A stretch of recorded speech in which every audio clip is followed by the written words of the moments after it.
In early October of 1982, 19-year-old Kim BASEL mysteriously vanished from her home for several days.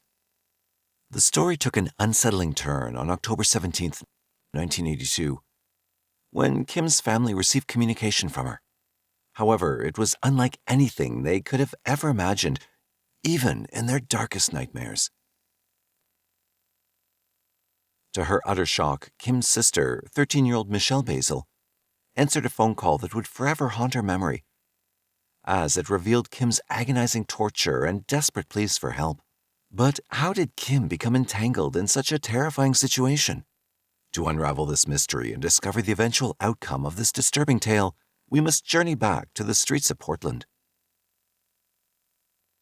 Situated in the heart of the Pacific Northwest, this thriving port city reigns as Oregon's most densely inhabited metropolis, with a population surpassing the 650,000 mark. Known for its green initiatives, bike-friendly streets, and farm-to-table food culture, Portland is a hub for sustainability and culinary delights, earning it the nickname Little Green Oasis. The city's neighborhoods offer diverse experiences, making it a welcoming place to call home. Sadly, Portland has one of the highest crime rates in America. And what happened to Kim BASEL is just one example among many. In 1982, Kim BASEL was a 19-year-old woman who resided in Portland, Oregon, along with her mother Carol BASEL and younger sister Michelle. While various aspects of Kim's life remain shrouded in mystery, it's clear that she shared a strong and affectionate bond with her mother and sister. This is why her family grew increasingly concerned when they hadn't heard from Kim, who was in beauty school at the time, for several days in October 1982. Then, on October 7th, 1982, Michelle's phone rang, and it was her older sister on the other end of the line, worried and frightened. And she just said that she was in trouble and she needed to come home. She was standing in the shower, so no one would know she was on the phone. Before Michelle could inquire about what had happened, the conversation was abruptly cut short. And then someone came in and found out she was on the phone, and they started to violently beat her. Strangely, the phone line didn't disconnect immediately, and to Michelle's abject horror, she overheard the terrifying ordeal unfolding at the other end, where Kim was being subjected to unspeakable torment. And then they started burning her with cigarettes. I could hear it, begging them to stop burning her. I just listened as long as I could, and then finally someone hung the phone up. Barely a teenager herself, Michelle found herself paralyzed with fear, unsure of what steps to take next, so she ran to her mother. After learning about the phone call, Carol BASEL wasted no time in reaching out to the police. She could never have anticipated that the police would exhibit such a complete lack of interest in providing assistance in finding the 19-year-old. I contacted the police and they told me I had to wait the 2 weeks to file a missing person. They considered her a 19-year-old runaway. She was an adult until they had something proving that she was gone. Similar to many other cases involving missing teenage girls during that era, the police conducted little to no investigation, to say the least, until a year later. As Kim BASEL's family continued to agonize over her uncertain fate, a significant turn of events unfolded within the neighborhood. A drug bust took place, leading to an arrest and the subsequent emergence of an informant. On October 25, 1983, over a year after Kim's disappearance, Detective Joe Goodale of the Portland Police Bureau received some troubling information. Someone had disclosed knowledge suggesting that Kim had met a tragic end, and individuals named Esther Benita Cahut and John Santmeyer, both associated with the local drug mafia, were implicated in her alleged murder. Esther held the position of second in command within the criminal organization, while John was a trusted confidant of the same gang. But what possible connection could Kim have with these people? According to the informant, whose identity was never publicly disclosed, before her murder, Kim had been dating Danny Longaria, the head of the area's Mexican mafia. The eldest members of the organization were always planning crimes with the younger people involved, so that if someone was caught, it wouldn't result in the arrest of the senior members. They were very good at it. These families were infamous since the first day I came on the police bureau in the late 60s. It's just a way of life with them. Apparently, Kim had been used by the family in a massive shoplifting scam shortly before her killing. Fred Meyer, a retail superstore in Portland, Oregon, realized that they might have lost up to $250,000 of merchandise. Caught by security cameras, Kim BASEL was looking at possible jail time. So she turned to the Longoria family for protection. When she was denied, Kim threatened them. She told them, you need to help me, and if you don't, I'm going to go to the police and I'm going to tell them about your cocaine trafficking, the safe burglary, and these thefts from Fred Meyer. Wrong thing to say to these people. Detective Goodale believed that Kim, being young and inexperienced, had found herself in a dangerous situation far beyond her understanding. He strongly suspected that the Longoria family perceived her as a potential threat and had taken drastic measures to eliminate her. Now it fell upon his shoulders to uncover the truth and bring about justice.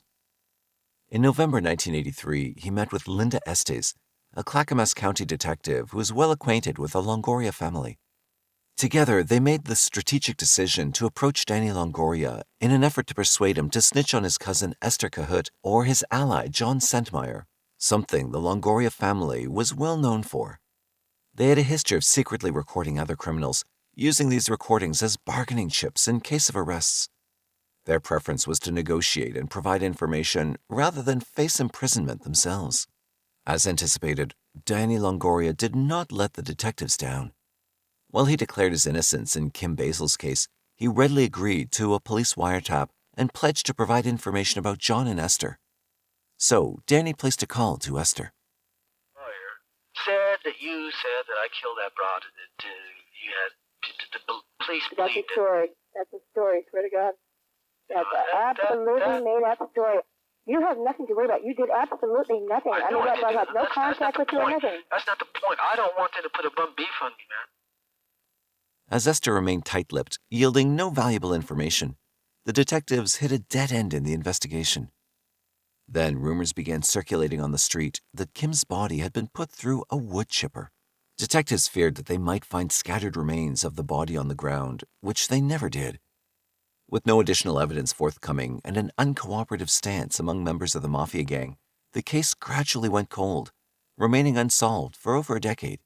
In 1998, an unexpected twist emerged when John Sentmeyer found himself behind bars in the Clackamas County Jail for violating his probation. In an amazing turn of events, he requested a meeting with Detective Gary Muncie from the Multnomah County Sheriff's Office, expressing his desire to discuss the 1982 murder of Kim BASEL. With the foundation of this group of individuals crumbling, John wanted to be the first to speak out, possibly for his own benefit. One winter morning, he sat down with Detective Muncie for a recorded interview. He explained that, at the time, he shared a home with Esther Cahut and her 3 sons, and claimed that his recollection of the day of Kim's murder was limited to a single memory of being awakened by Esther. She had asked me to help move the body, for which she had already called the brother and her son, which is Roy and John, and she had showed me the body, for which down toward the lower part of the body, which would have been groin area, was a big wet spot to where I automatically assumed that she was dead already. John claimed that he, along with Esther, Roy, and the other John, carried Kim's body concealed within a sleeping bag out of the house, stepping over a few people who were sleeping on the floor. They moved the body to the garage, where it was loaded into a pickup truck. And from there, I had went back to sleep, and that was that. Detective Muncie suspected that John Sentmeyer's involvement that night was much more than he was letting on. But prior to considering charges against anyone for murder, Detective Muncie recognized the critical need for additional evidence, particularly the recovery of Kim's body. Fortunately, Detective Muncie would soon have an opportunity to make progress on the case, thanks to Benny Munoz, Esther Cahut's nephew. Benny had been arrested on attempted murder charges just 2 weeks later. In what appeared to be a promising development, Benny displayed a notable eagerness to cooperate in exchange for a deal from the district attorney's office, indicating his willingness to provide information about his aunt. Benny revealed to the detectives that over the years, he'd heard stories about a young girl who'd been killed and buried on his family's property. Even more remarkably, he admitted to having dug a hole on the property himself, although he was unaware of its intended purpose at the time. I heard him talking to somebody on the phone about property up in Friend that my mom and dad was selling. That's how I knew that she was going to be moved up to there. I was the one that dug that hole. Did you dig it for this reason? No. Why'd you dig it? For an outhouse. I thought it was going to be used for a grave. To assist in the investigation, Benny even drew a detailed map pinpointing the area where he believed the body might be located. Michael Gates, another detective from the Multnomah County Sheriff's Office, embarked on a journey to the remote lands of Friends, Oregon with his team. His mission was to scour the property in pursuit of any evidence that could lead to the discovery of Kim Basel's body. And sure enough, on February 10, 1998, they located human bones inside a sleeping bag. The dental records inevitably proved that the remains belonged to 19-year-old Kim Basel. Following this crucial discovery, Detective Gates reached out to Kim's family and conveyed the progress in the case. After enduring 16 years of agonizing uncertainty, Kim's family finally had some closure regarding what had happened to her. However, the individuals responsible for this were still at large, and Detective Gates was determined to bring them to justice. Despite the caution within the Longoria family that speaking to the police could lead to dire consequences, Detective Gates decided to take his chances. He approached Frank, a cousin within the Longoria family who'd recently been released on bond, in an attempt to gather further information and build a solid case. At first, Frank was hesitant. However, once his wife encouraged him to do what was right, he went back the next day and sat for a taped interview. I was drinking with this associate, John Satmeyer, and he was a little intoxicated, and he started talking about how he smothered her. Frank even took a polygraph test and passed with flying colors. With the discovery of Kim Basel's remains and the information provided by Frank, on March 9, 2000, John Santmeyer was arrested on charges of first-degree murder. However, Detective Gates, who believed that Esther Cahoot was equally responsible for Kim's demise, wasn't fully satisfied. I wanted anybody that was involved in this case in prison. And we knew she was involved. I just couldn't prove it at the time. Recognizing that John Santmeyer might potentially implicate Esther, detectives conducted another interview with John on May 31, 2000, inside the Multnomah County Jail. The detectives had long suspected that Kim had endured hours of torture before her death. John appeared to confirm the suspicion, asserting that Kim was already tied up inside the sleeping bag when he and Esther made the fatal decision to end her life. After they came up to me and saying, let's just do it this way, she's in the sleeping bag. They brought me into the front room, showed me Kim was in the sleeping bag, all the stuff, the only part that was shown was her head. John went on to illustrate to the detectives how they'd restrained Kim, ensuring she couldn't resist until she finally didn't. And there was such a struggle with it that during the portions of the time where Kim kept saying, I won't tell, I won't tell, I won't tell, I said, Esther, I can't do this. So we switched spots. And I didn't sit on her arm while Esther sat on her face with the pillow. I basically just grabbed around her so she couldn't move her arm. After making sure that she was dead, John had driven to the mountains and disposed of her body in the exact location where it was ultimately located. After they came up and saying, let's just do it this way, she's in the sleeping bag. They brought me into the front room, showed me Kim was in the sleeping bag, all the stuff, the only part that was shown was her head. And he showed me how he held her down until Kimmy stopped struggling. And there was such a struggle with it that during the portions of the time where Kim kept saying, I won't tell, I won't tell, I won't tell, I said, Esther, I can't do this. So we switched spots. And I didn't sit on her arm while Esther sat on her face with the pillow. I basically just grabbed around her so she couldn't move her arm. And when she stopped struggling, they held it down for a couple more minutes to make sure she was dead. Why did Esther want Kim dead? To show off Daniel that, hey, when you know it's done, I can do this, hey. Following this interview, Esther Cahoot was also indicted for first-degree murder.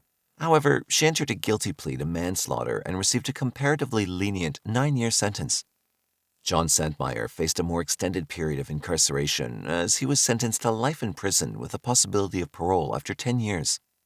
Underscoring the nuances of the criminal justice system, Esther only served a portion of her sentence and was released on November 4, 2005.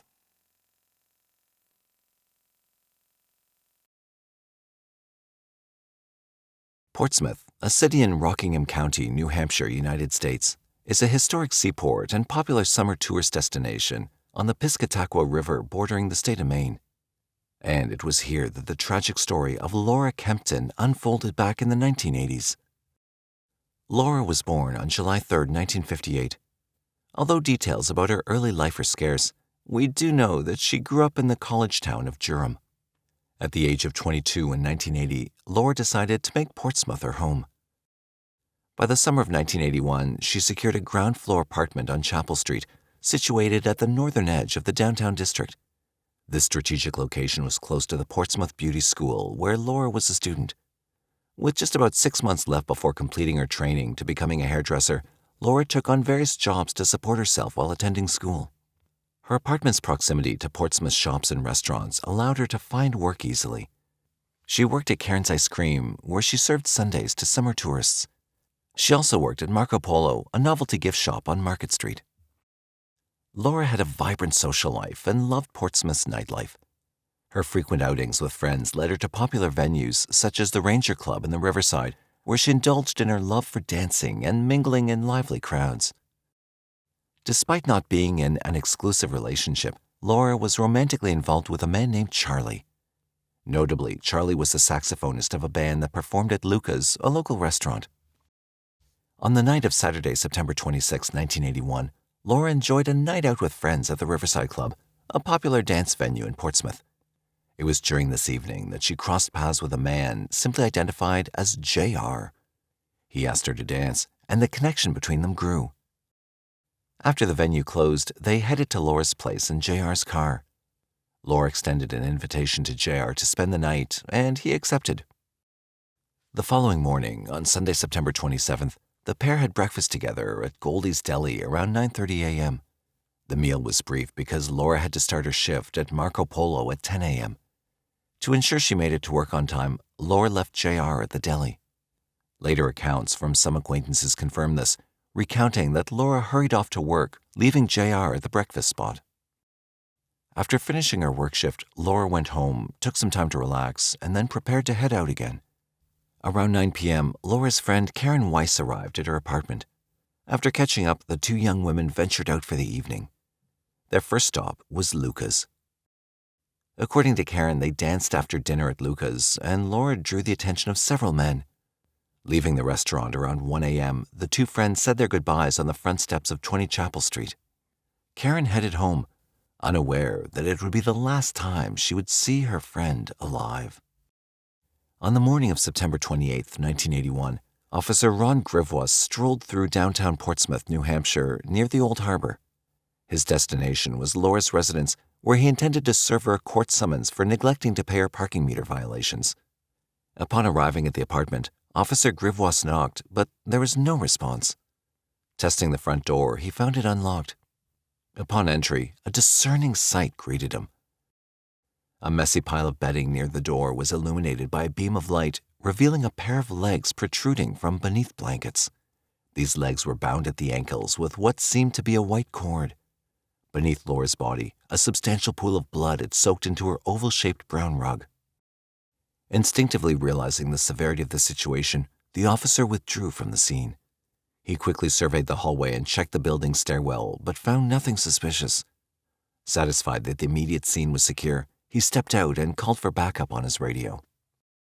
Upon arrival, the detectives, led by seasoned investigator William Mortimer, carefully examined the crime scene. Disturbing details emerged. Bloodstains adorned the walls and upward strokes, closets and drawers were left in disarray, and Laura's personal effects were strewn haphazardly throughout the space. With care, they removed the mattress and blankets, revealing Laura's nude and battered body lying on her back. A gray telephone cord from the kitchen was tightly wound around her neck, and a green pillowcase concealed her badly beaten face. Upon removing the pillowcase, Mortimer uncovered Laura's battered face. The medical examiner would later say that she'd endured punches to the face and severe blunt force trauma to the left side of her head, which nearly collapsed her skull. Adjacent to her lifeless form lay a wine bottle, which was presumed to be the murder weapon. Adding to the puzzling scene was a cigarette butt, despite Laura not being a smoker. Later that afternoon, Laura's autopsy was performed by Rockingham County Medical Examiner Dennis Carlson, a certified pathologist at the nearby Exeter Hospital. In addition to confirming that Laura had succumbed to massive head trauma, Dr. Carlson discovered evidence of assault. He collected vaginal swabs, scrapings from the skin on Laura's upper left thigh, and swabs from the telephone cord that had been used to strangle her. All 3 samples indicated the presence of semen. Dr. Carlson estimated that Laura had passed away between 1:30 a.m. and 3:30 a.m. This provided a crucial time frame for the tragic events leading to her death. With a sense of urgency, Mortimer mobilized a team of detectives and officers to conduct interviews with Laura's friends, family, co-workers, and schoolmates. Essentially, anyone who may have interacted with her in the days leading up to her tragic death. Given the intimate nature of JR's relationship with Laura, the police were keen to speak with him. JR confirmed that they'd both been intimate on the early morning of Sunday, September 27th, and again later that morning before they went for breakfast. According to JR, Laura had no visible injuries during their time together. He also shared intriguing details about Laura's habits that he observed during their brief time together. Notably, Laura was careful about locking her apartment door, even for a brief snack run. When they retired for bed around 3 a.m. on Sunday morning, she asked JR to double-check that the front door was securely locked. Despite the efforts of the detectives, no concrete leads emerged after this, and the case eventually went cold. The circumstances surrounding Laura's demise remained a perplexing mystery for many years, leaving the resolution of the case elusive. In July 2000, almost 19 years after Laura's murder, detectives submitted 2 DNA samples to Cellmark Diagnostics in Maryland for testing. The samples originated from scrapings on Laura's thigh area and a swabbing from the gray telephone wire found around her neck. In August of that year, Cellmark provided results, revealing an inability to develop a DNA profile from the telephone wire. However, they did obtain a partial male DNA profile from the thigh sample. Fast forward to 2002, the Portsmouth Police Department sent additional evidence to the Maine State Crime Lab for testing, including vaginal swabs and a cigarette butt found near Laura's body. Forensic analyst Kathy McMillan extracted 2 DNA profiles from the vaginal swab, one belonging to Laura and the other to an unidentified male. The cigarette butt yielded a partial male profile that matched the male DNA from the vaginal swabs. In their pursuit of justice, the Portsmouth PD first focused on testing JR, Laura's last known partner. To their surprise, JR did not match the DNA found on Laura's body. Despite their intimate encounter in the early morning of September 27, 1981, it was determined that JR's DNA wasn't present on her body. This unexpected outcome added a new layer of complexity to the investigation. Over the following decade, investigators persisted in gathering comparison DNA samples, leading to the elimination of hundreds of individuals as potential suspects. In 2022, a breakthrough occurred when investigators employed genetic genealogy to analyze DNA samples taken from Laura's body.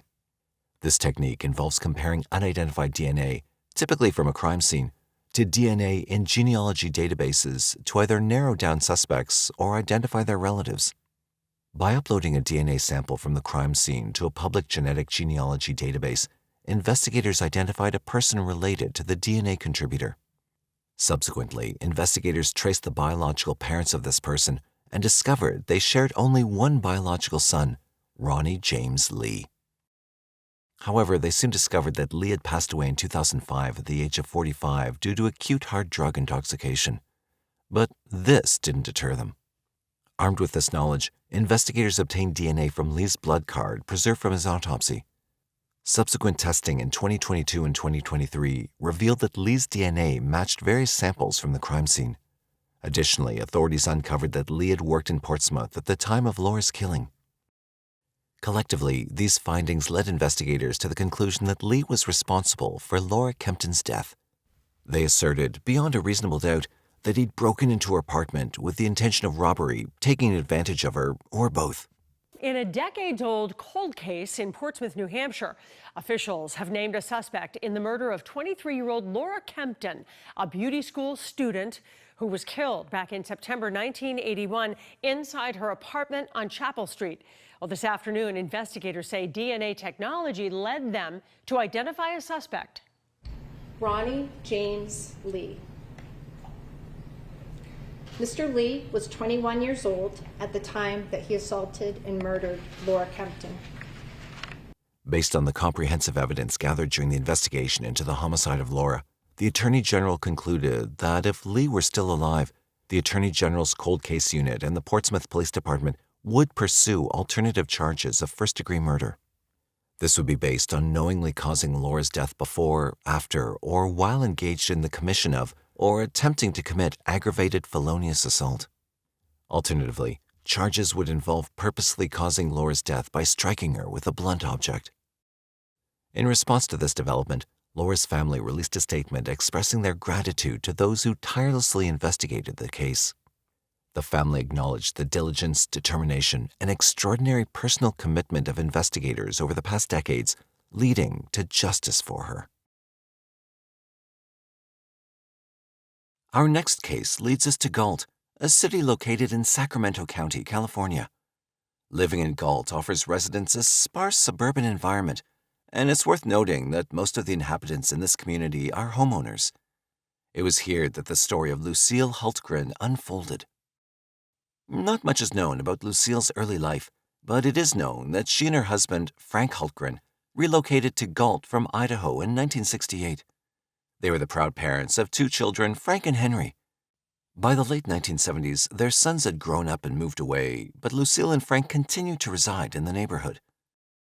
They were known for their kindness and love, often treating the neighborhood children as if they were their own grandchildren. Sean Jacobs, a former neighbor of the couple, shared that the HULTGRENs had an open and warm-hearted nature. He recalled fond memories of being welcomed into their home during the summertime, where they generously offer cookies and lemonade. Sean emphasized that he'd never heard a harsh word from Lucille. According to others who were acquainted with Lucille, she led a simple and unassuming life. She held a deep commitment to her family and her place of worship, Galt's First Methodist Church. Neighbors affectionately described her as a typical grandma type, often engrossed in her garden for extended hours. However, a significant change occurred in November 1985. Her husband, Frank, was admitted to a nursing home. With this, Lucille found herself living alone in the company of her cats. Tragically, almost 2 years later, in October 1987, Frank passed away, succumbing to Alzheimer's disease. This loss sent shockwaves through their entire family. In the wake of these trying times, months rolled on, and Lucille continued to navigate her life on her own. Yet, as fate would have it, another tragedy loomed on the horizon.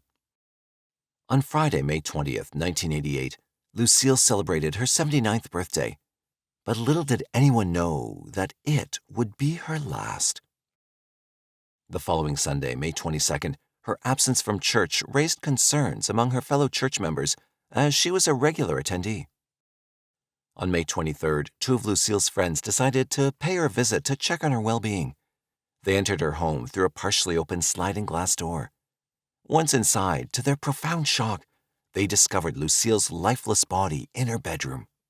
The elderly lady had tragically fallen victim to a brutal crime, having been stabbed, assaulted, and strangled to death. Additionally, her body had already begun to decompose, indicating that some time had passed since her demise. Alarmed by this grim discovery, the friends rushed to the Galt Police Department to report the horrifying scene they'd encountered. The police promptly responded and initiated an investigation into the distressing incident. Upon arrival, the responding officers observed visible injuries on Lucille's chest. Curiously, nothing appeared to be missing from her small one-bedroom home, leading investigators to rule out robbery as a motive. Determining the exact time of Lucille's passing presented an initial challenge. Detectives initially believed that she'd been dead for up to a week, given the extent of decomposition. However, friends made it clear that they'd seen or spoken to Lucille just 3 days before her body was discovered. Subsequent autopsy reports revealed that Lucille had died from 2 fatal stab wounds to her chest. This crime left Lucille's neighbors deeply alarmed. As a result, they began taking measures to enhance their security, including locking doors and windows at night and implementing additional safety measures to protect their families. During the investigation conducted by the Galt police, several witnesses were identified and interviewed. This included neighbors, family members, church acquaintances, and even a company responsible for installing a tool shed on the premises. Assistance came from the Sacramento County Sheriff's Office crime scene investigators who gathered a substantial amount of evidence from the scene. Fingerprints were collected by agents from the California Department of Justice, and nail scrapings were successfully preserved from Lucille's body for potential future testing. Despite these extensive efforts and collaboration, the police were unable to definitively identify a suspect. Over time, the leads grew colder, and the case remained unsolved, leaving many questions unanswered and the community grappling with uncertainty. As it turned out, investigators had obtained the crucial evidence needed to solve the case, but it required over 30 years for technology to catch up and make it possible. In January 2022, the County Crime Lab revisited the DNA evidence that had been stored for more than 3 decades. It was the fingernail scrapings that proved to be the key to cracking the case. Upon entering the DNA profile derived from the genetic material found in the fingernail scrapings into the database, detectives received a significant breakthrough. The profile led them to a match with an individual named Terry Leroy Bramble. It was uncovered that Terry had been a longtime resident and transient in Galt. He had a history of criminal convictions and had spent years living on the city's streets, often beneath a Highway 99 overpass. Unfortunately, Terry's life came to an end in 2011 at the age of 55 due to natural causes. At the time of Lucille's tragic murder in 1988, Terry was just 32 years old. Interestingly, he'd not surfaced as a suspect during the initial investigation into Lucille's death, according to the police records. With both the suspect and Terry now resting in their graves, detectives were left without the means to discern the motive behind the crime, or how Terry might have crossed paths with Lucille before her untimely demise. Despite a lack of accountability for Lucille's killer, Galt police officials expressed their satisfaction at finally being able to close the case. May not be ultimately justice for this family because he's not been arrested and because he's deceased. But for those of us in this business, it is some sense of answers. While the questions surrounding the motive and circumstances remained unanswered, there was a sense of closure and resolution after more than 3 decades of uncertainty. In a statement conveyed by Sacramento County District Attorney Anne Marie Schubert during a news conference, Lucille's surviving son, Henry HULTGREN, expressed his sentiments. He revealed that he was relieved that the case had ultimately been resolved. I didn't think it was ever going to happen. I'll be honest with you. It relieves knowing, and now it's solved. Thank you, everybody that got involved in this. Thank you, everybody. However, he also shared that he wished that the responsible individual was still alive to confront the consequences of his actions. Henry emphasized that while this development brought some measure of answers, it could never truly offer closure, given the enduring impact of the tragedy on their lives. The day that follows Thanksgiving, commonly referred to as Black Friday, holds a prominent place in the United States as one of the year's busiest shopping days. However, the Black Friday of November 25, 1994, was anything but festive for 38-year-old Luz MUCINO and her 2 teenage daughters, 18-year-old Edith and 17-year-old Gabriella, who were last seen on that day. Mother and her 2 teenage daughters who had basically fallen off the face of the earth. As days passed without any contact from them, a close friend took the initiative to report them missing to the Downey Police Department. The circumstances surrounding this disappearance raised many questions. How did 3 members of one family go missing at once, and would they ever be found? The mystery takes us to Downey, California. Situated in Los Angeles County, it's a vibrant and diverse city known for its rich history and suburban charm.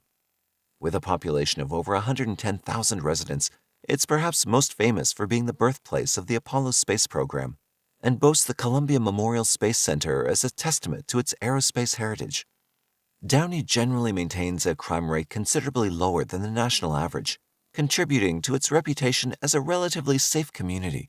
Unfortunately, that didn't prevent this place from witnessing a horrible crime in 1994. In early December 1994, the Downey Police Department received a distressing call from a concerned friend whose identity remains undisclosed.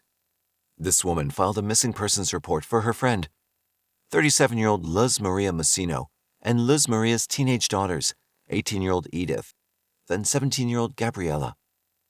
The trio had been last seen on November 25, 1994, the day after Thanksgiving that year, and their sudden disappearance raised significant concerns. On December 8, 1994, Detective John Lynch from Downey PD and his team searched Luz's apartment located on the 11,600 block of Old River School Road in Downey. Mother and her two teenage daughters who had basically fallen off the face of the earth. And this was the last location that they were known to be at. While the detectives found the residence vacant, there were unsettling clues left behind. Blood splatter was discovered within the home, raising immediate concerns. Investigators discovered a large brownish-red stain on the carpet in one of the bedrooms, spanning the entire closet area. Additionally, another red spot was identified in the second bedroom. To further analyze these findings, they reached out to Steve Renteria, a criminalist from the Los Angeles County Crime Lab, to conduct comprehensive tests and investigations. Subsequent tests conducted by Steve Renteria confirmed that both stains were indeed positive for human blood. In a bid to uncover any additional blood evidence that might have remained unnoticeable through visual inspection, Renteria proceeded to conduct the luminol test. And sure enough, he discovered a blood trail starting from the bloodstain found in the second bedroom. But then we started noticing a trail or a path about 2 feet wide that came from that bloodstain through the doorway, a continuous reaction all the way down the hallway, and it looped around all the way back into the closet where the larger stain was located. In Renteria's mind, he believed it was likely that somebody bled to death. But without conducting further tests on how much blood volume it would take to show the pattern, he couldn't conclusively provide the detectives with proof. Detectives, on the other hand, were facing their own challenges. To conduct a thorough investigation, they needed to dig into Luz's life, but Luz and her daughters were illegal immigrants, hence undocumented. Again, no relatives on Luz's side at all. We found no one that was interested in these people besides their friends. Detective Lynch's primary lead and suspect in the case was Luz's common-law husband, 39-year-old Estanislao Prado Gonzalez. As investigators delved deeper into the couple's history, they made a startling revelation. Gonzalez was the father of Luz's twin children, a son named Carlos and a daughter named Raquel. However, their relationship had been tumultuous, leading to their separation when the twins were about a year old, approximately 3 years prior to the mysterious disappearance. In 1994, when the twins were around 4 years old, the couple decided to live together again. Troublingly, detectives uncovered that the family had moved into the rented apartment shortly before the disappearance. Despite signing a 1-year lease, Gonzalez had been seen by the building manager vacating the apartment in a hurry with the twins just days before Luz, Edith, and Gabriella vanished. When questioned by the building manager about the sudden move, Gonzalez explained that he was leaving due to ongoing issues in their relationship. He also mentioned that Luz was also relocating to Mexico as part of their separation plans, but she and the 2 eldest daughters were nowhere to be seen. The Downey detectives were operating under the suspicion that they were dealing with a murder case, but their hands were tied without the ability to decode the blood evidence they possessed due to the limitations of DNA technology at the time. Additionally, the absence of bodies to examine officially categorized the investigation as a missing persons case. They extended their search to neighboring states and even Mexico, but no missing persons alerts, bank records, or cell phone records yielded any results. Their family doctor in Mexico told police that he'd not heard from Luz or Gonzalez for a long time either. More information was revealed when investigators contacted the manager of a costume shop on Woodruff Avenue, where both Luz and Gonzalez had been employed. The manager disclosed that around the time of the disappearance in 1994, Gonzalez had called to inform them that the family was relocating to Mexico and that he'd come by to collect their paychecks. However, Gonzalez never followed through with this, after the manager explained that Luz needed to personally retrieve her paycheck. In an effort to track down Estanislao Gonzalez, investigators took the step of placing a vehicle hold at the Mexican border on a van registered in his name. Even with this measure in place, Gonzalez didn't show up. Despite their diligent efforts, the investigation eventually hit a dead end due to the lack of concrete evidence. And before long, this case became one of many unsolved cases, leaving the mystery unresolved.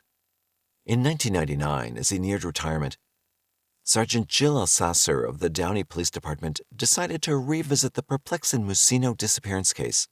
Like the detectives who had previously worked on the case, Alsasser harbored suspicions that Luz, Edith, and Gabriella were no longer alive, with Estanislao Gonzalez as a key figure in their disappearance.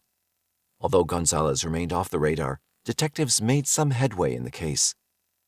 By 1999, advancements in DNA technology had opened new possibilities. In an effort to gain fresh insights, they analyzed the pieces of carpet containing the bloodstains. As they'd hoped, this step brought them closer to identifying the individuals to whom the blood belonged. The results we got from bloodstain 1, which was from the closet, and bloodstain 2, which was from the bedroom number 2, told us that the 2 different bloodstains originated from 2 different individuals, that they were related to each other, and that they were from 2 females. The blood could potentially be linked to either the 2 sisters or the mother and one of the daughters, but for conclusive results, they still needed additional evidence. So we wanted to try to identify them, and one way was to locate a relative that could provide us with some DNA through blood or saliva to compare with the blood we found in the apartment. In a desperate attempt to unearth any additional information, Jim Alsasser conducted searches using the names of MUCINO and her daughters in various databases, but came up empty-handed. However, a breakthrough occurred when he decided to investigate the vehicle identification number for Gonzalez's van in national records. To his surprise, it was discovered that Gonzalez had recently registered his van in Las Vegas. A call to the Las Vegas police confirmed that he was indeed residing in the city with the twins. Unfortunately, due to other ongoing cases and a lack of available resources, the Downey detectives were unable to pursue an investigation in Las Vegas. This was also because they still lacked direct evidence against Gonzalez, aside from their suspicions. In 2002, the case was revisited, this time by the Downey PD officers Dwayne Cooper and Jill Toledo. Recognizing the importance of contacting Gonzalez, they reached out to the Las Vegas authorities and requested their assistance. With both agencies now involved, a dedicated team of detectives was assembled to work on the case. This team included Detective Cooper and Toledo from Downey, as well as 2 Las Vegas police officers, Linda Turner and Paul Wodsick. Their investigation confirmed that Estanislao Gonzalez and the twins were residing in a rundown trailer located off Boulder Highway in Las Vegas. Toledo traveled to Las Vegas and, accompanied by Officer Linda Turner and Paul Wodsick, proceeded to the Gonzalez residence on February 6, 2003. The investigators understood that they couldn't directly question Gonzalez about Luz, Edith, or Gabriella. Doing so might have risked spooking him and could potentially have led him to fleeing with the children. Their approach needed to be carefully strategized to ensure the safety of the twins and to gather the information they needed. We came to the trailer and we decided to knock on the door and use a ruse that we were Child Protective Services. Surprisingly, Gonzalez was very cooperative. The home was disorganized and filthy. There was rotting food, dog feces, and exposed wires everywhere. Detective Toledo spoke to Gonzalez while Turner and Wodsick talked to the twins. And I began questioning him about the conditions of the mobile home, the children, whether they're attending school regularly. Normal questions that a social worker following up on something like this would normally ask. When Detective Jill Toledo inquired about the whereabouts of the mother of Gonzalez's children, it startled him. Nonetheless, he provided an explanation, stating that she'd left them years ago. To maintain a sense of normalcy and not arouse suspicion, the investigators even complimented him for being a dedicated single father who was actively caring for his children. Officers Linda Turner and Paul Wodsick had a contrasting experience during their interview with the children. They immediately felt a bond with the twins. The children appeared sweet and polite, despite the dirty environment they were living in. However, when questioned about their mother, they appeared to have no knowledge or information about her whereabouts, deepening the mystery surrounding her disappearance. And we asked them, "Where is your mother at?" And I remember the twins just staring at us kind of blankly. They said they didn't have a mother. Despite their desire to take the kids into custody immediately, the officers couldn't risk compromising the murder case, so they left without them. Detectives in Las Vegas maintained surveillance on Gonzalez and wiretapped his cell phone. Simultaneously, Cooper in Toledo visited his sister, Delia Gonzalez Mora, who lived near Jordan High School in South Los Angeles, to inquire about the MUCINO case, hoping it would compel her to contact Gonzalez. She denied any knowledge of Luz and her daughters. However, just 5 minutes after detectives left, Mora drove to a payphone and called her brother. Unaware that detectives were eavesdropping on the call, Mora informed Gonzalez that investigators were questioning her about him and Luz. She then offered to drive Gonzalez to Mexico. With concerns that Estanislao Gonzalez might attempt to flee, the Las Vegas authorities took immediate action to track him down. They located him at the Boys and Girls Club, where he'd gone to pick up the twins. As soon as he came out from the club with his children and walked towards his car, authorities apprehended him. So we came here, told the twins we needed to do a health check on them. They remembered us. They were very cooperative, and we took one swab from the female and one swab from the male. DNA swabs collected from the twins were subsequently sent to the LA County Crime Lab. Criminalist Steve Renteria conducted a comparison between these DNA samples and the bloodstains previously found on the carpet in the MUCINO residence. What we found out was the DNA results from the 2 living children were consistent with being the natural children of the bloodstain we found in closet number 1.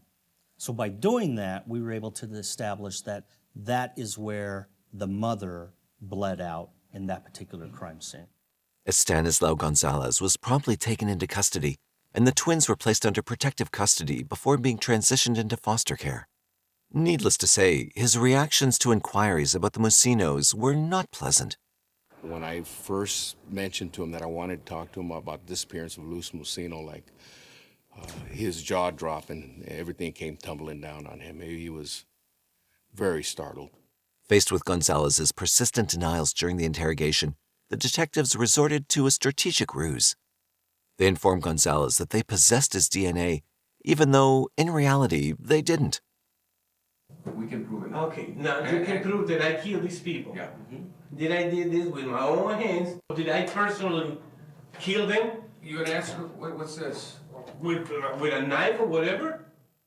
The fact that Gonzalez made stabbing motions with his hand during the interrogation raised intriguing red flags. At that stage of the investigation, no details were known about how the family had been killed, and the use of a knife was not public knowledge. This unusual gesture suggested that Gonzalez possessed knowledge that only someone intimately involved in the crime would have. Did you kill him with a knife? With a gun? I don't know. I don't know. I mean, you motioned like this. What does that mean? Okay, I'm sorry for this, okay? Why be Next sorry time for I'm it? gonna go like this, and then you go like this. How about that? You made the motion. Okay. Right? Okay. Well, we are talking about people being murdered. People could be murdered all kinds of different ways. Despite the mounting suspicions, Gonzalez persisted in denying any involvement in the murders of Luz and her daughters. However, the detectives made it clear that he would not be going home. I didn't kill them. I was not present when they were killed. I didn't witness anything, okay? I only wanted my kid. Okay. Okay? And I'm going to tell you something. Yes. You are going to be booked for a triple murder. That's fine. You were involved in That's it, fine. and we're going to show it. Okay? Okay. So we're going to deal with Do it it. that way. Do it. You Okay, already that's it. basically Do it. Okay? confessed to this whole thing. Confess. Short of saying I am- you killed them, you moved them bodies. You were responsible You are for the out of bodies. your way. You don't know what took you're them out of talking there. about. You And you're dumped the saying- bodies in a riverbed, and you're trying to tell me you had nothing to do with it. This guy is My friend, stupid. you're done. It's very You're stupid. done. On May 1st, 2003, Estanislao Gonzalez, 48 years old at the time, was booked on suspicion of triple homicide, which occurred sometime between November 26th and December 4th, 1994. Gonzalez's sister, Mora, was also arrested on suspicion of murder, but the Los Angeles County District Attorney determined that there was insufficient evidence to press charges against her, leading to her release from custody. Initially, Estanislao Gonzalez had entered a plea of not guilty in the case. However, as the trial date approached, he had a change of heart. Given that this was a death penalty case, Gonzalez's defense attorney, Jennifer Friedman, initiated discussions with the district attorney's office. Gonzalez wanted to confess to the crimes to avoid facing the death penalty. Friedman would later say that her client entered into the plea agreement because of his love for his children. Ultimately, a plea deal was reached, and Gonzalez admitted to the 3 murders in a one-page statement. As part of this agreement, he was not required to provide details on how he committed the murders, but was obligated to disclose the locations of the victims' bodies. Gonzalez revealed that after killing Luz Maria MUCINO and her daughters, he disposed of their bodies in the Nevada desert. The confession squared with the police records of the discovery of 3 Jane Does back in 1996. On May 26, 1996, a grim discovery had been made in an area near Hollywood Boulevard just outside Las Vegas.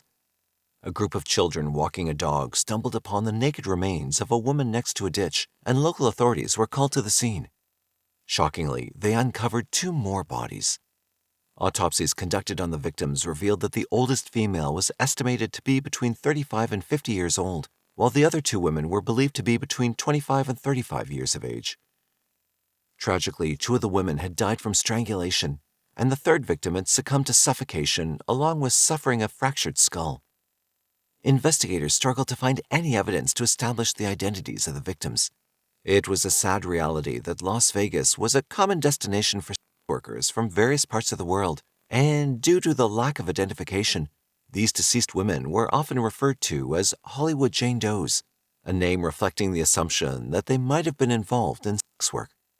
Following Gonzalez's confession, teeth and bone samples from the Jane Does were tested, confirming that the remains belonged to Luz MUCINO and her daughters Edith and Gabriela. On June 21, 2004, Estanislao Gonzalez received his sentencing for the crimes he'd committed. He was handed 3 consecutive life sentences without the possibility of parole.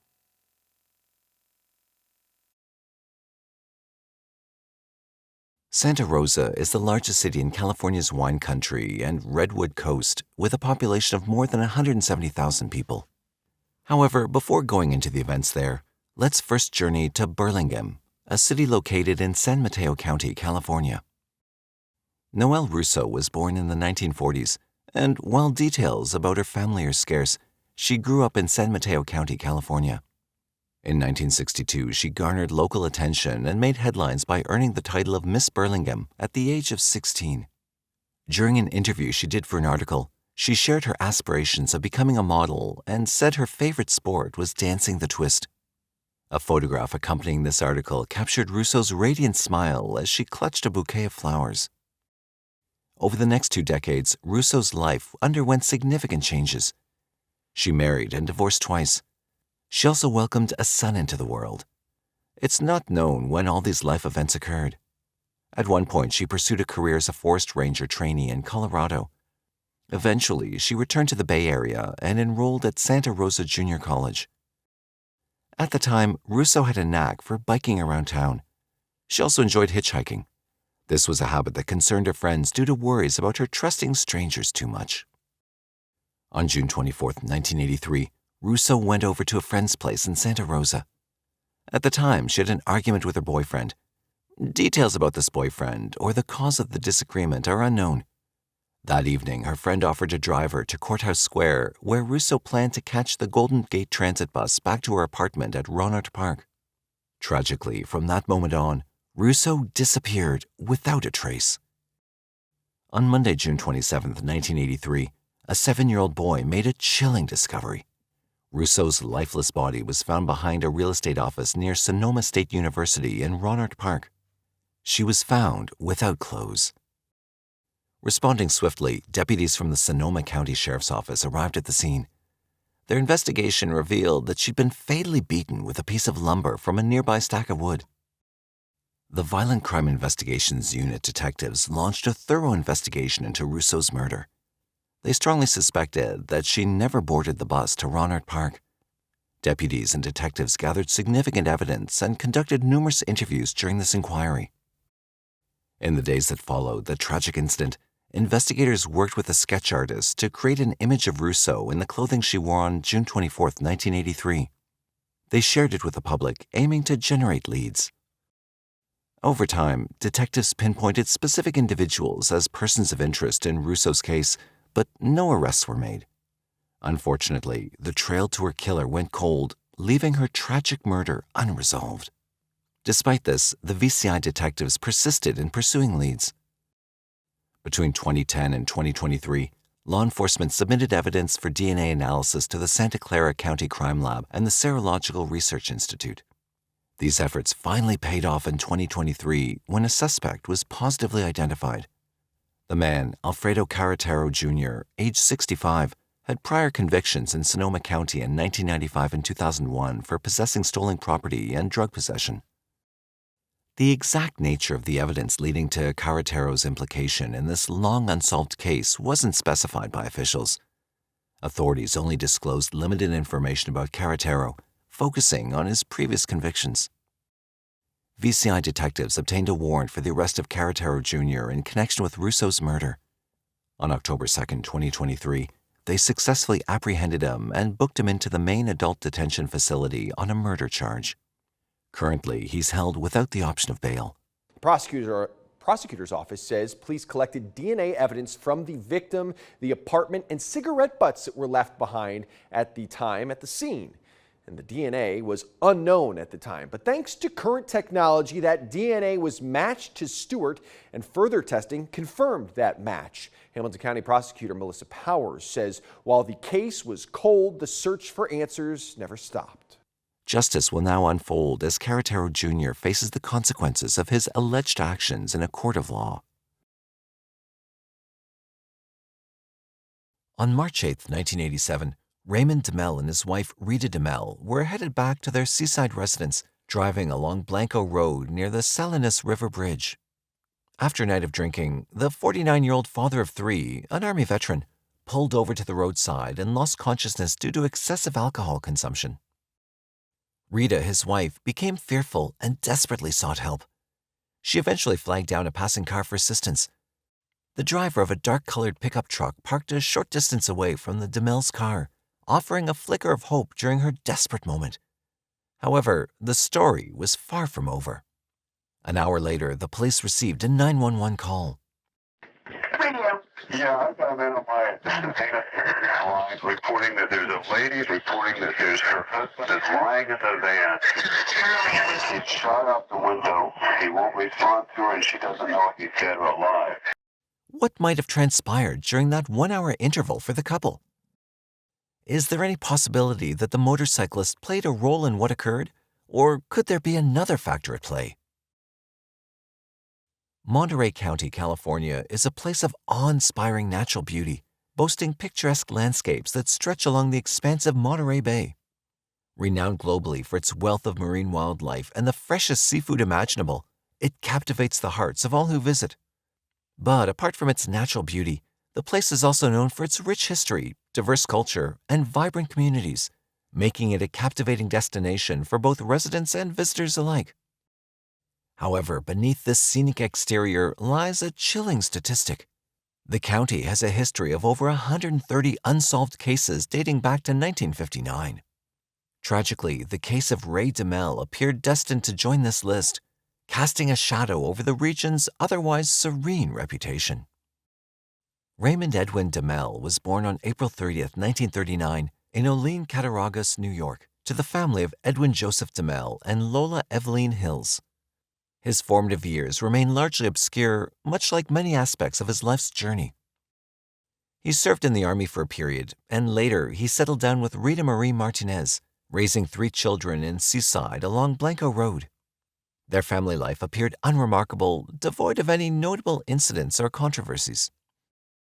Nevertheless, the night of March 8, 1987, marked a turning point for Ray DEMEL's family. Upon receiving the distress call, the police swiftly mobilized to reach the scene. Dana Peterson of the Monterey Police Department, accompanied by her team, arrived to find a golden-colored van parked alongside the road. Rita, visibly shaken and terrified, was huddled beside her husband, Ray, her uncertainty mirrored in her eyes. Tragically, it was confirmed that Ray had succumbed to a gunshot wound to the chest. Mr. DEMEL was in the vehicle. He was in the driver's side. The side window of the driver's door is broken. I recall one bullet hole through the roof, and the other bullet had entered Mr. DEMEL from the left side. Now, Rita, the sole witness to the incident, managed to speak despite her state of shock. She tremblingly recounted that the man who had stopped at her desperate plea was the very person who had shot her husband. And the reason? Well, it was quite simple. He may have been able to wake Mr. DEMEL up because the van rolls and contacts the suspect vehicle. The suspect gets real mad, according to Mrs. DEMEL, and starts shouting, "No mother can run into my van," or something along that line. With those cursing words, the man retrieved an Army-issued Colt .45 and discharged 2 rounds through Ray DEMEL's window, striking him in the chest, and fled the scene. Detective Peterson held the belief that the assailant had initially shattered the car's driver's side window with the butt of his gun before proceeding with the fateful shooting. Yeah, I think he would have just hit it and broken it this way, and that first round, as his hand passed through, after he shattered it, it put the first round up through the top of the roof, and then he just continued down. Mr. DEMEL is probably leaning away when he was shot, and that's why he was in that position. Despite their active pursuit of evidence to identify the true perpetrator, the police couldn't completely discount Rita as a potential suspect. With only her testimony and no confirmed evidence, her role in the investigation remained a point of consideration for law enforcement. In such a critical situation, the authorities couldn't afford to let anyone evade close examination. Upon scrutinizing the crime scene, it was confirmed that Peterson's theory held true. 2 .45 caliber shell casings were discovered inside the victim's van, aligning with the evidence of a close-range attack. Along with that, Rita's statement was substantiated when investigators uncovered tire tracks from a second vehicle near the victim's car, providing concrete evidence supporting her claim of another car's involvement. Ultimately, the detective's keen eye caught sight of a small address book lying on the ground near the crime scene. The initial thoughts racing through the investigators' minds were, did the killer drop this as he fled? Could this be the missing piece we need to unravel the puzzle? Sometimes bad guys make silly mistakes, and that's all to our benefit, you know. So when we found the address book, we figured, well, this has got to take us someplace. But we just basically started calling the people in the notebook. Tell them we found this notebook. Basically, we're trying to identify who owns it. And this crucial piece of evidence belonged to a 27-year-old man named Norman Baird. Furthermore, according to Baird's friends, he was known to drive a dark-colored vehicle. Now, armed with this piece of information, the Monterey detectives resolved that it was time to meet with Norman Baird. The detectives found Norman Baird's statements to be full of lies and confusion. However, they lacked sufficient evidence to warrant a search of Baird's property. Therefore, they returned to investigating the address book in the hopes of uncovering more information about Norman Baird. We just made a casual contact with him, non-accusatory, saying we found this laying out in this area, and do you recognize this book? Is it yours? And he was able to identify it as his. We told him that we were involved in an investigation and we needed to ask him some questions on his whereabouts the day before, and he indicated he'd not been out of town, that he'd not gone out by the Blanco Bridge, which is where the crime scene was, but he couldn't explain how his notebook had gotten to the crime scene. From the address book, the detectives managed to locate one of Baird's oldest friends, Ronald Hughes. According to Hughes, he'd seen him on the day of the crime. He recounted that both of them had attended a party in Salinas. After the party, around 6 p.m., Baird departed for a job he had in Marina. This statement presented a stark contradiction to Baird's previous claims. With the testimony from Hughes, it became increasingly evident that Baird had likely crossed the Salinas Bridge at the very moment when Rita DEMEL was desperately seeking assistance. That was just another confirmation that Baird was not being truthful. And the more inconsistencies and the more lies you can catch a suspect in, the better for the investigation. As this interrogation was unfolding and the police were on the verge of obtaining a search warrant for Baird, on the other hand, Rita DEMEL had still not been entirely ruled out as a potential suspect. Given her status as the sole witness and the absence of concrete evidence, the authorities had reason to keep a close watch on her as well. But as a priority, on March 20th, 1987, the police arranged a meeting with Baird to gather more information about his whereabouts and the circumstances surrounding the discovery of his address book in such close proximity to the murder scene. However, on this occasion, Baird refused to answer questions and instead opted for legal representation. Consequently, the police were unable to extract further information or uncover any potential falsehoods in his statements to establish his guilt. Regrettably, the case eventually went cold, and for over a decade, the case remained dormant, on the brink of becoming unsolvable. Rita still lingered as a suspect, while Baird had successfully eluded police questioning. However, in a turn of events, after 15 long years, in January 2002, Detective De Los Santos managed to reconnect with Hughes, who had been with them at the party on the night of the murder. And he answered the door. I told him who I was and what I'm investigating, and told him that I needed him to come down to the office, and he agreed to do it. During the questioning, Hughes revealed that on the night of the murder, Baird had arrived at his home with the very gun he used in the shooting. Fearing the implications and not knowing what might be the right thing to do, Hughes had asked him to hand him the weapon. In a situation like that, where do you want the gun? Your hands or his? His hands, the whole public's in trouble, maybe. My hands, he can't get it back. Locating the murder weapon was of paramount importance, but Detective De Los Santos recognized that pressuring Hughes wouldn't yield results. Therefore, he opted for a gentler approach, allowing Hughes to gradually open up during the interrogation. Well, you got an address I can go get the gun at? No, sir. I'll just drive over there and pick it up. It's not at an address. Is it buried somewhere? Yes, sir. But I wanted to get rid of that gun. I didn't want it around where he could come back and get it. So I disposed of it. I buried it in the side of a mountain.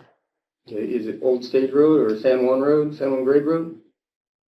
I guess it'd be Old Stage. Okay. Can you point it out to me? I hope so. With Rita no longer under suspicion after 15 long years in connection to her husband's murder, the police now only had to compile all the evidence, generate a comprehensive report, and at last deliver justice to her family. As per Hughes's recollection, he distinctly recalled burying the gun inside an Army-style ammo box in a field near a tree located at Strom Ranch, close to Old Stage Road. Consequently, Detective De Los Santos, accompanied by Hughes, ventured to the site. Yet, despite their efforts, they were unable to locate the specific tree that had served as a marker for the buried weapon. I thought, we're never going to find it. This was just something, another thing that's going to end up being a dead end. And as such, to increase their chances of success, De Los Santos sought assistance from a specialized group known as the Treasure Hunters Society of Santa Clara Valley. Within approximately an hour, a member of the society, Warren Whitehead, at last detected a signal on his metal detector near a large oak tree. Took out the scraper and scraped away about maybe 3 or 4 inches of leaves, and then started bringing down maybe 3 to 4 inches of dirt, and I could make out the outline of a ammunition box. And so I gave a good holler, got a target over here, and the lead man got hold of the officer, and up they came.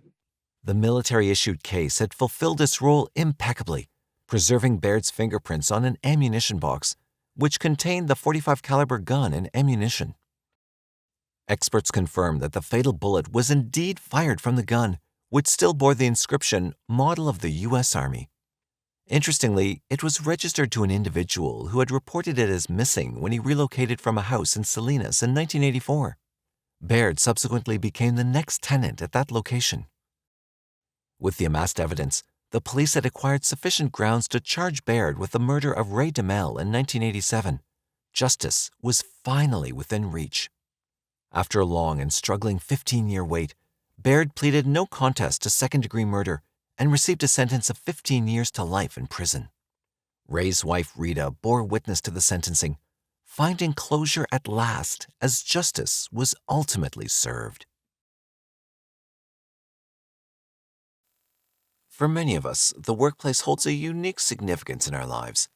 It's the space where we invest the majority of our working hours, acquire new knowledge, forge bonds with colleagues, experience weariness, return home, and then repeat the cycle the next day. While some cherish their workplace, others may not share the same sentiment. However, no one wishes for it to become the final chapter of their existence. Tragically, this became a reality for 38-year-old Sharon Bloom, who mysteriously vanished from her workplace in Woodbury on November 2, 1989. The circumstances surrounding her disappearance raise perplexing questions.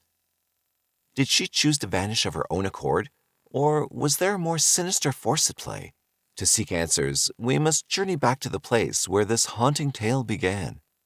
Woodbury, located in the eastern part of Minnesota, is a dazzling city known for its family-friendly atmosphere and abundant recreational opportunities.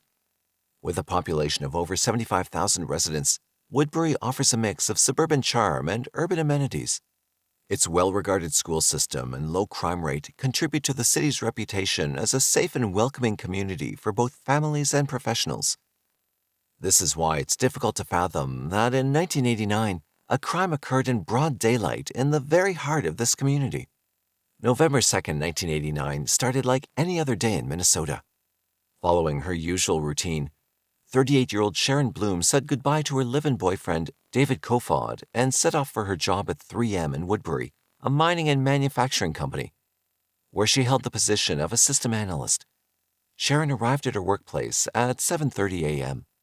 The day passed without any notable events, but as evening approached, David grew increasingly concerned as Sharon didn't make it home in time for dinner at their apartment. After making inquiries at her office, David learned that Sharon had left work around 11:20 a.m. for her lunch break and hadn't returned. Worrying about her well-being, he asked the night shift workers to check the parking lot to see if Sharon's Honda automobile was still there.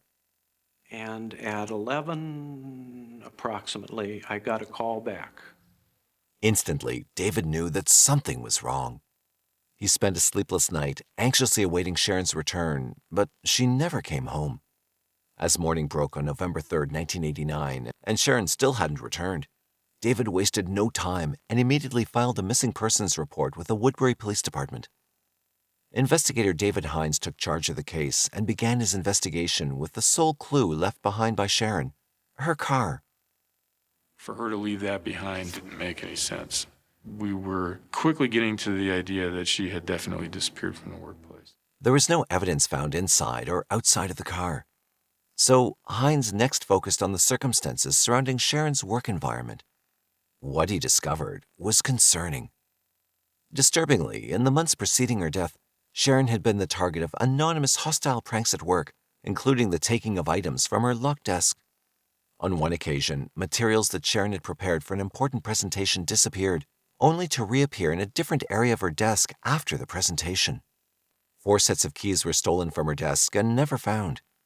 Most recently, coffee was poured on her chair cushion. Sharon confided in her coworkers that she genuinely feared for her life from this anonymous person. Detectives were well aware that these weren't the typical harmless workplace pranks.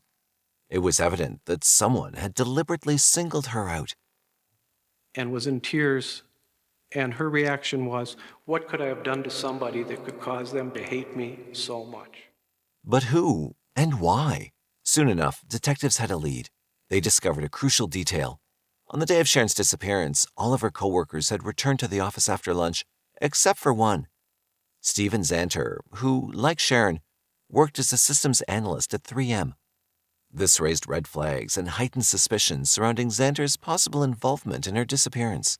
When questioned, Zanter quickly provided an alibi, but there was a problem. He offered us an alibi right away, but it was an alibi that wasn't alibying him. It was an alibi that made no sense, in fact. Zanter provided the detectives with his account of that day of Sharon's disappearance.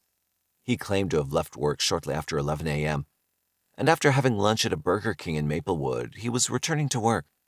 But around noon, his car had supposedly broken down along a busy street. He said he waited for an unknown period of time before an unknown passing motorist, whom he couldn't describe, had assisted him in jump-starting his car. He then alleged that he went to his home in Eagan because he was feeling cold. He then took a bath to warm up and at approximately 2 p.m. called 3M to inform his supervisor that he wouldn't be returning to work that day. Zanter claimed that he spent the rest of the afternoon at his residence. The problem was that there was nobody who could verify his claims. Investigators couldn't locate the passing motorist to corroborate his story. Besides this shaky alibi, there were other factors that raised suspicions about Xanter. Colleagues informed the detectives that Sharon and Xanter had been friends, but Xanter had expressed resentment when Sharon received a promotion while he was overlooked for the same opportunity.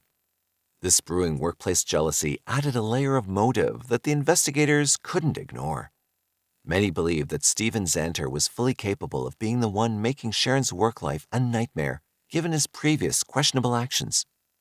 One of his co-workers, Tamara House, shared her troubling experiences with investigators. She recounted that Xanter had loaned her a computer manual in either 1986 or 1987, but in 1989, she discovered the manual was missing from the cabinet above her desk. When she confronted Xanter about it, he admitted to taking it from her cubicle without her consent, leaving House understandably angry about his unauthorized intrusion. We have a guy who's a problem. We have a guy who others think could be capable of harassment. He's given us an alibi that is just really, lame. 8 days into the investigation, David Hines called for reinforcements, and Ray DePrima, an agent with the Minnesota Bureau of Criminal Apprehension, was assigned to the case. After reviewing the case file, DePrima's suspicion also turned toward Xanter. On November 12, 1989, 10 days after Sharon went missing, Hines and DePrima visited Xanter's home for an interview, with Xanter's wife Barbara also present. During the interview, Xanter admitted that he was aware of the pranks played on Sharon and acknowledged that some of his co-workers considered him as a suspect in this, but denied any involvement. His story regarding the day of Sharon's disappearance remained consistent. After approximately 3 to 4 hours into the interview with Xanter, detectives were on the verge of wrapping up when Ray DePrima received a phone call that would change everything.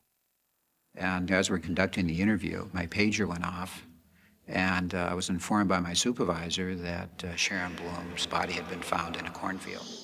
Sharon's partially clothed body had been found by a farmer in a cornfield located in Rice County, situated midway between the cities of Northfield and Faribault, Minnesota. Her tragic demise was the result of a vicious bludgeoning, and signs suggested she'd also been a victim of an assault. The absence of any signs of struggle at the discovery site strongly indicated that the killer had likely murdered her at another location and then discarded her lifeless body in the field. The detectives decided to break the news to Xanter to gauge his reaction. They were taken aback when Xanter displayed intense emotional distress. He just sort of dropped. We were in his family room, and he became catatonic. He started crying, became almost convulsive, and he was on the floor. He went all the way around his family room on his knees. He also expressed a desire that Sharon wouldn't be found, a statement immediately clarified by his wife, who explained that he meant that he was hoping she wouldn't be discovered deceased. Xanter then began sobbing and moaning, eventually curling into a fetal position on the floor. His wife became worried and requested the officers to leave. As they were about to leave, Xanter made an alarming remark, asking if they were going to take him to jail. Detective Hines responded by inquiring if there was a particular reason for them to do so. While Xanter didn't provide a direct answer, his peculiar behavior deepened the detective's suspicions. Blood and hair samples have been collected from Xanter. However, an arrest couldn't be made due to the absence of direct evidence. The autopsy results dealt a significant setback to the investigation. Regrettably, the biological material previously collected from Sharon Bloom's body turned out not to be semen as initially suspected. And he told us what I thought was seminal fluid was not. It was premenstrual discharge. Additionally, 2 hair samples obtained from the dump site did not match Sharon's hair.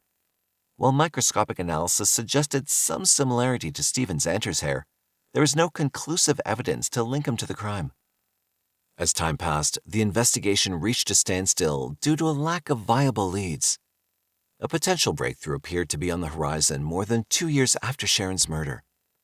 In February 1992, Agent DePrima conducted interviews with several of Barbara Xanter's co-workers. Joe Sorensen, one of Barbara's colleagues at Woodland Elementary School, recalled that on November 3, 1989, the day after Sharon Bloom disappeared, Barbara seemed distracted at work. She mentioned finding fresh bloodstains on the carpet and walls of her new home from the previous day and sought advice from her co-workers on how to remove them. She disclosed that her husband had given her an explanation, stating that he had accidentally cut himself, According to Barbara, the blood trail extended across her new carpet, leading up the stairs and into the bathroom on the second floor of her home. She didn't give a lot of detail about the way it looked, except she did use the word splattered. Detective DePrima asked Sorensen if she'd be willing to record conversations with Barbara, to which she agreed.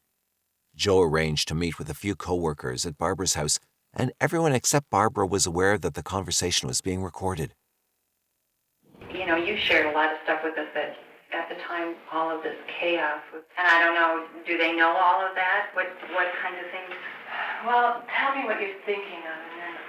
Well, I think the one thing, and I brought it up a little bit when we went for our walk, was the car and the blood that you found in the house on.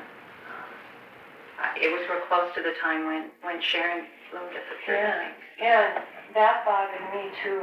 And I questioned Steve about it a couple times. And he told me that what happened was he got frustrated trying to work on the car, and he just lost it, whacked his hand down, and he cut his wrist. And he didn't, he wasn't thinking clearly. He ran up in the house, and he went upstairs, because that's where we keep our medical supplies, so he could bandage it up. And he said, when I reached for the railing, I think I must have felt faint, and I reached for the railing, and that's why the blood is at the top of the stairs. We didn't tell the police about all that. They don't know about the blood on the carpet, I don't think. Sorensen thought that Barbara was in a state of denial regarding the situation because she was unwilling to accept the idea that her husband could be capable of murder. Now equipped with this information, a search warrant was authorized on March 4, 1992, and the subsequent day, law enforcement conducted a search of Stephen Zanter's home. Luminol tests revealed the existence of blood throughout the second floor. In the course of this search, the police confiscated a set of keys discovered in the lowermost drawer of a dresser situated in the basement. These keys were conclusively identified as belonging to Sharon. In Zanter's briefcase, the police also discovered numerous explicit photographs, including many depicting women in bathing suits and several featuring women sitting on the toilet. As we left that day, I felt the case was solved. Got the blood. We'd got the keys. On October 23, 1992, the Rice County Grand Jury indicted Stephen Zanter for the murder of Sharon Bloom. However, the case was far from over. On August 12, 1993, following a lengthy hearing, the trial court suppressed many items taken during the three searches, including the photographs and Bloom's keys, saying that the police only had the probable cause to seize the blood evidence, but not the keys and photographs. Additionally, the source of the blood found inside Zanter's home could not be determined, so there was no physical evidence to link him to the murder. Reluctantly, Rice County prosecutors decided not to pursue the charges to avoid the risk of a potential acquittal, allowing Zanter to continue living as a free man. Once more, the case turned cold. DNA technology was advancing rapidly in the late 1990s, and by 1999, the introduction of STR-DNA analysis revived cold cases. Through this method, DNA traces were identified in cases where it had previously seemed undetectable. In March 1999, Anne-Marie Gross, a forensic scientist at Minnesota's BCA Crime Lab, conducted further testing on the blood-soaked carpet. This time, the results conclusively matched the blood to Sharon Bloom's DNA. In addition to the blood evidence, hair samples collected from the dump site were also found to match Stephen Zanter's mitochondrial DNA. Based on the compelling forensic evidence, Stephen Zanter was once again charged with murder. This time, realizing that the state had a strong case against him, he chose to plead guilty. In April of 2003, 14 years after Sharon's murder, 47-year-old Stephen Zanter publicly confessed to killing her for the first time. Zanter admitted that on November 2, 1989, they had gone to his home and Sharon had confronted him about the torment she'd endured at work. He'd flown into a rage and repeatedly struck Sharon on the head with a hammer. After the murder, Zanter placed her body in the basement of his home, and later that night, he disposed of it in a rural Rice County cornfield where it was discovered days later. However, he claimed that he couldn't remember the exact steps he took to clean up the bloody crime scene in his home before his wife and daughter returned. In June 2003, at the age of 47, Stephen Zanter was sentenced to 25 years in Minnesota's Stillwell Penitentiary.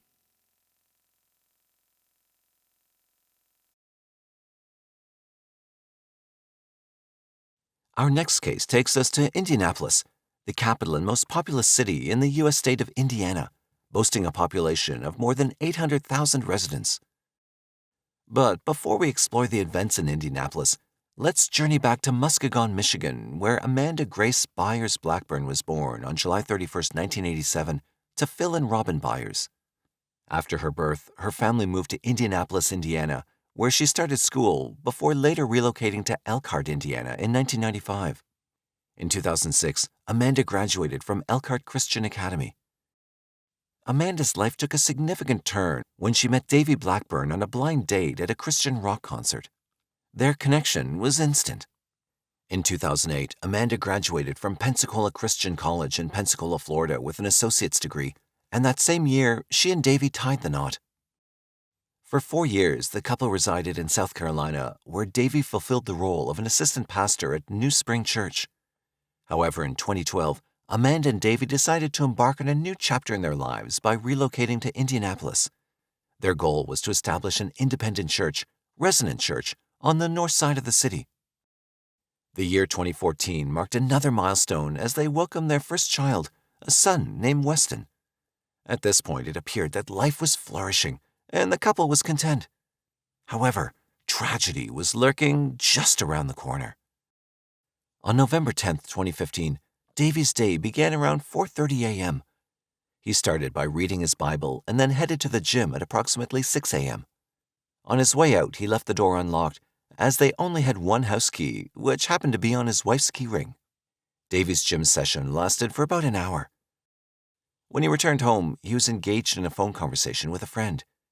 To avoid disturbing his wife and their son, he remained in the driveway until after 8 a.m. When he finally entered the house, he was met with a distressing sight. Amanda was lying face down, unclothed, near the fireplace and Christmas tree. She was unconscious and bleeding. Davy promptly dialed 911 for assistance. The couple's 1-year-old child was in his crib at home and, thankfully, was unharmed.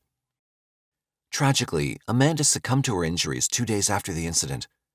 An autopsy confirmed that she'd suffered a gunshot wound to the head, and her death was classified as a homicide. Adding to the heartbreak, it was revealed that Amanda was 12 weeks pregnant at the time of the attack. Amanda didn't have an enemy in the world. I can't imagine any reason why. I mean, we're confused. We don't understand why. We're angry. We're not really sure what to do. The authorities attributed the incident to a home invasion, and this sparked a frenzied pursuit of suspects. In late November 2015, the police made 2 arrests in connection with the case, and in December 2015, a third suspect was taken into custody. The 3 individuals were 21-year-old Jalen Watson, 24-year-old Deanna Gordon, and 18-year-old Larry Taylor. They faced a multitude of charges, including murder and robbery. In a significant turn of events, 2 of the suspects, namely Watson and Gordon, entered into plea agreements. As part of these deals, prosecutors agreed to drop several charges, including the murder charge. In addition to their guilty pleas, both Watson and Gordon also made an agreement to testify against the third individual, Taylor, and they followed through with this commitment during the subsequent bench trial. The testimonies of Watson and Gordon provided crucial insights into the events that happened on the morning Amanda was fatally shot. Both men admitted that they'd been involved in 3 burglaries that took place in the early hours of that day. In one of these burglaries, they stole car keys to a silver Chrysler Sebring. This particular home was equipped with a security system that captured images of the 3 burglars. Following this, they drove the stolen car to an apartment on the northwest side, which happened to be close to the neighborhood where the Blackburn family resided. Watson and Gordon testified that they proceeded to break into a house adjacent to the Blackburn residence through the back patio room. Inside, they stole televisions, a laptop, a bag of oranges, and even a pink sweater. They also consumed alcoholic beverages found in the house. To conceal their stolen goods, they placed the televisions in the trunk of the stolen car, which they'd parked in the garage. Moments later, Taylor informed them that he'd observed a man leaving the house next door.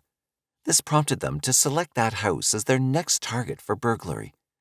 Unfortunately, that house turned out to be Davy's residence. Upon entering the Blackburn house, they came across a wallet and divided the cash found amongst themselves. They also took a credit card. To their surprise, they discovered Amanda and her toddler son inside. They discussed the idea of escorting her to an ATM for cash, but Amanda adamantly refused and instead dropped to the floor, making it clear she wouldn't leave. Watson and Gordon then said they departed the residence in the stolen car, leaving Taylor behind at the Blackburn house. Watson revealed that Taylor was armed with a .38 revolver. Watson and Gordon then proceeded to visit 2 ATM locations. The initial transaction was unsuccessful, but at the second ATM, they successfully withdrew $400 in cash. Both admitted that upon their return to retrieve Taylor from the neighborhood, he revealed that he'd taken Amanda's life. Watson further shared that Taylor confessed to an attempt to take advantage of Amanda, which ended in a fatal gunshot to the head when she resisted. Watson said this revelation left him in shock, as he'd only wanted quick cash and never wished harm on anyone in the homes they targeted. Gordon added that in a subsequent conversation with a different group of people, Taylor claimed that Amanda had tried to attack him, leading to the fatal shot in the head. The unfolding details painted a distressing picture of the events that transpired that day. In 2017, Watson entered a guilty plea for robbery and burglary charges, resulting in a prison sentence of 29 years. Gordon, on the other hand, pleaded guilty in 2018 to charges of robbery, resulting in serious bodily injury and burglary. During Gordon's sentencing hearing, which occurred years later in September 2022, 2 additional victims, Jacqueline Searsbrook and Allison Becker, both of whom had experienced burglaries at the hands of Gordon, also shared their stories. Interestingly, it wasn't the loss of material possessions during the 2015 burglaries that affected these victims the most. They emphasized that it was the loss of their sense of security and the subsequent onset of mental health challenges which continue to impact their lives to this day. Ultimately, Gordon received a 30-year prison sentence. The journey to secure Taylor's conviction proved to be quite challenging.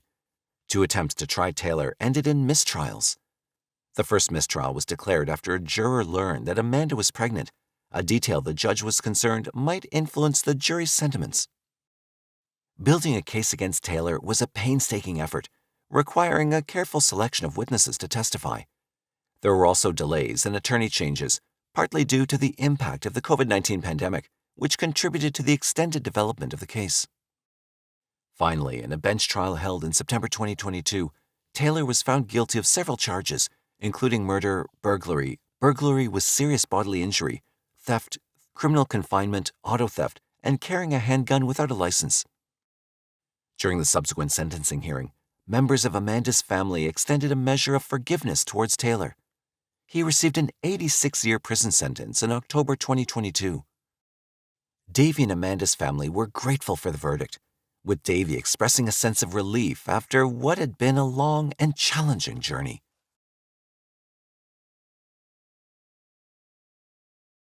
This next case will take us to Seymour, a city located in Jackson County, Indiana, that has a population of over 20,000 people.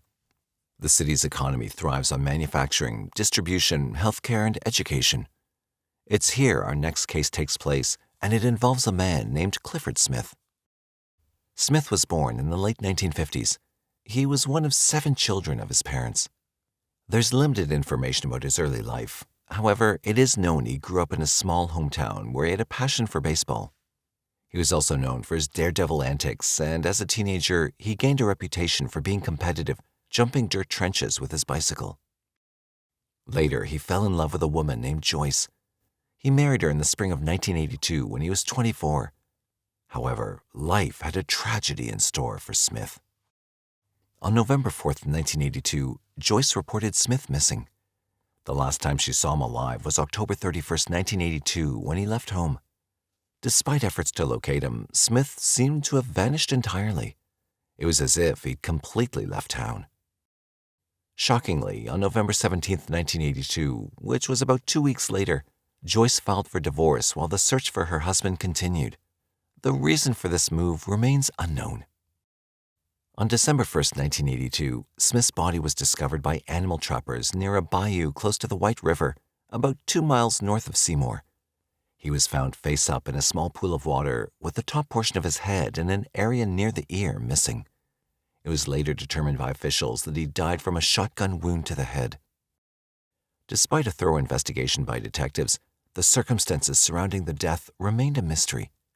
With this, the case gradually went cold.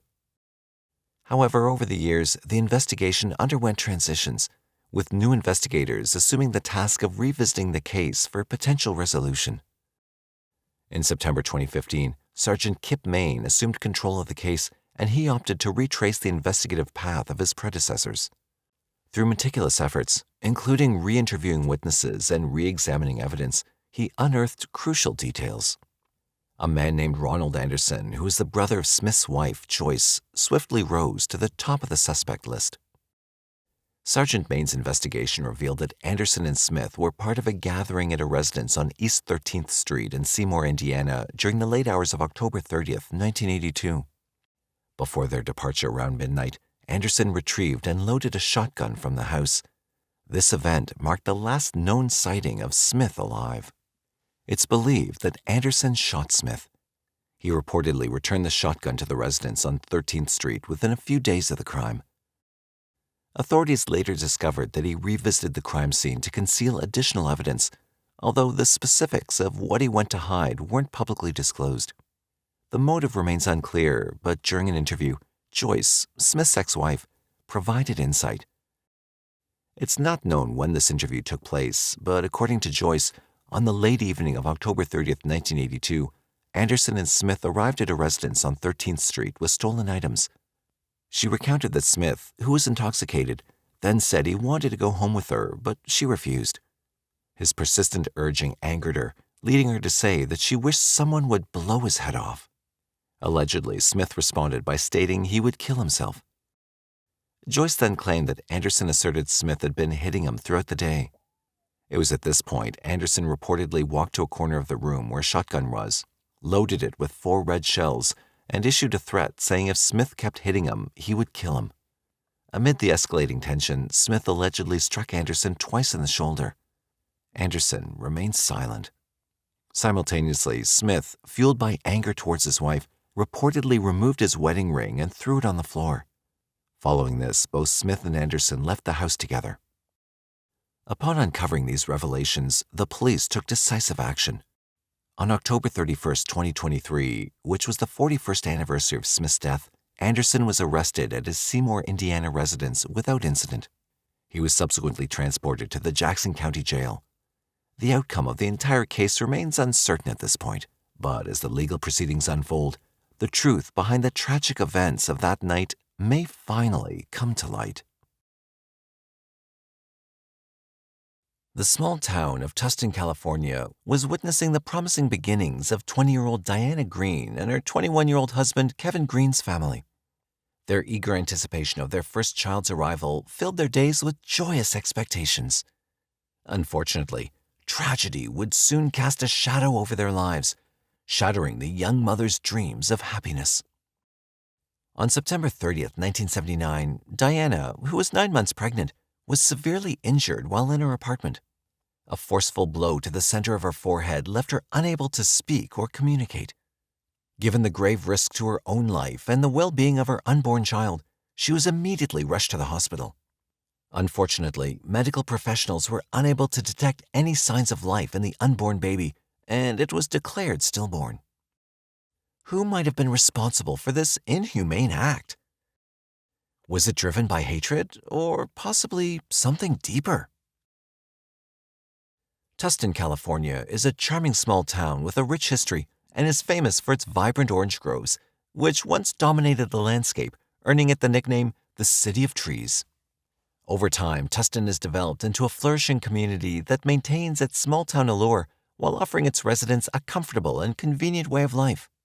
Its proximity to major Southern California attractions and its welcoming, family-friendly atmosphere make Tustin an attractive place to live and visit.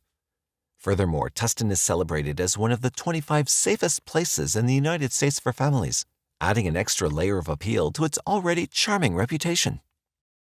Regrettably, the safety and security that Tustin typically offered did not extend to the Green family, as their once promising life was tragically shattered beyond repair.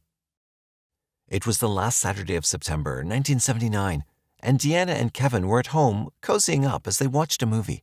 At 1:30 in the morning, after this movie ended, I I had been thinking about wanting a cheeseburger from Jack in the Box, and it's across the street. So I decided to get up and go to the Jack in the Box and get some food.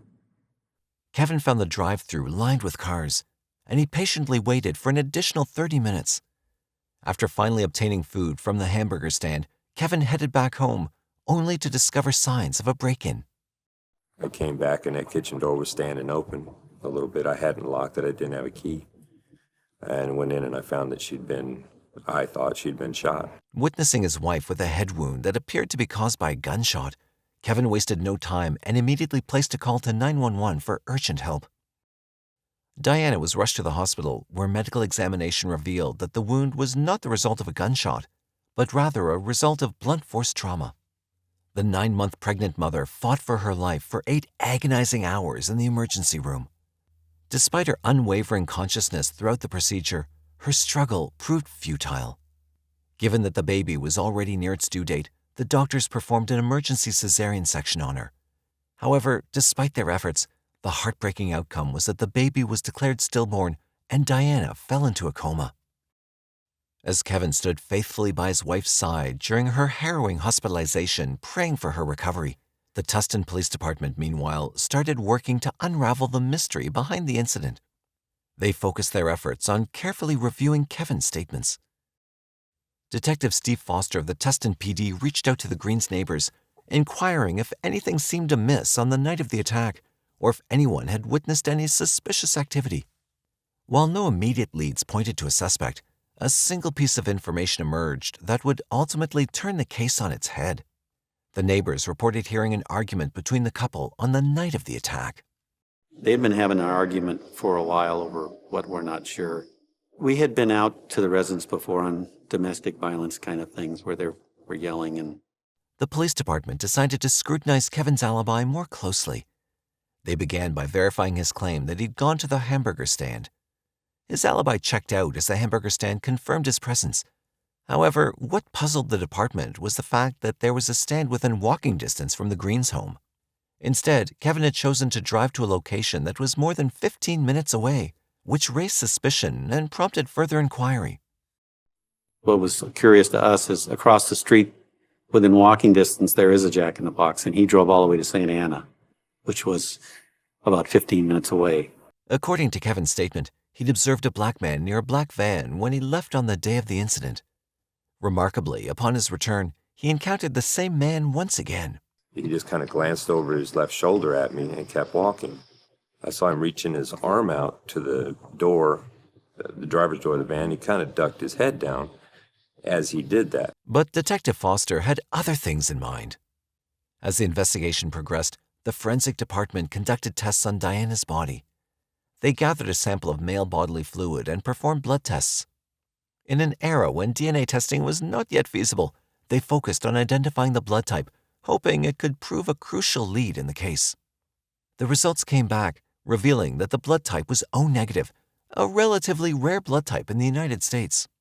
What made it even more intriguing was that it was the same blood type as Kevin's. While finding Kevin's bodily fluid in Dianna's body was not unexpected given their marital status, the police recognized that in a situation like this, any evidence pointing to Kevin was crucial for the investigation.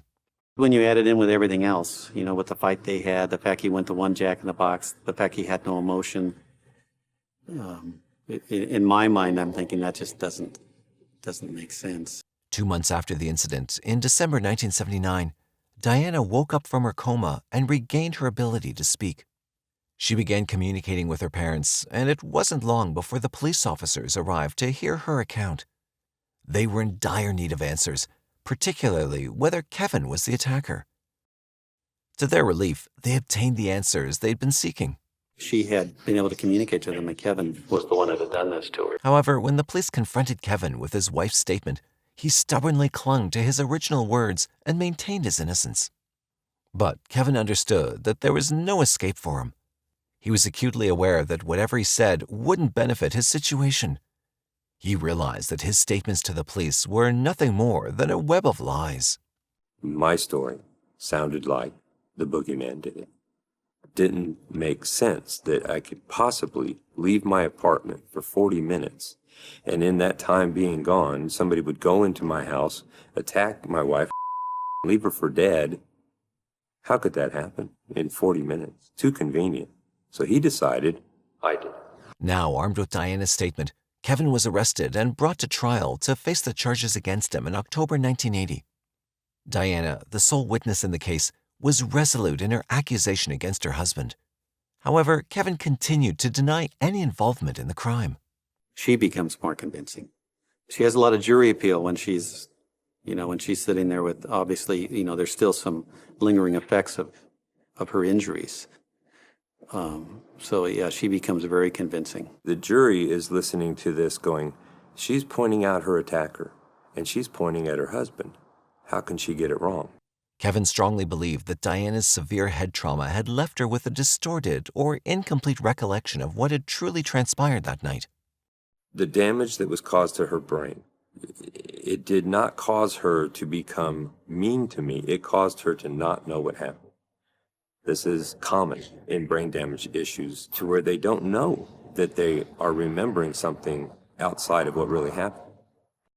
The prosecution enlisted the expertise of Dr. Martin Brenner, a psychiatrist, to support the reliability of Dianna Green as a witness.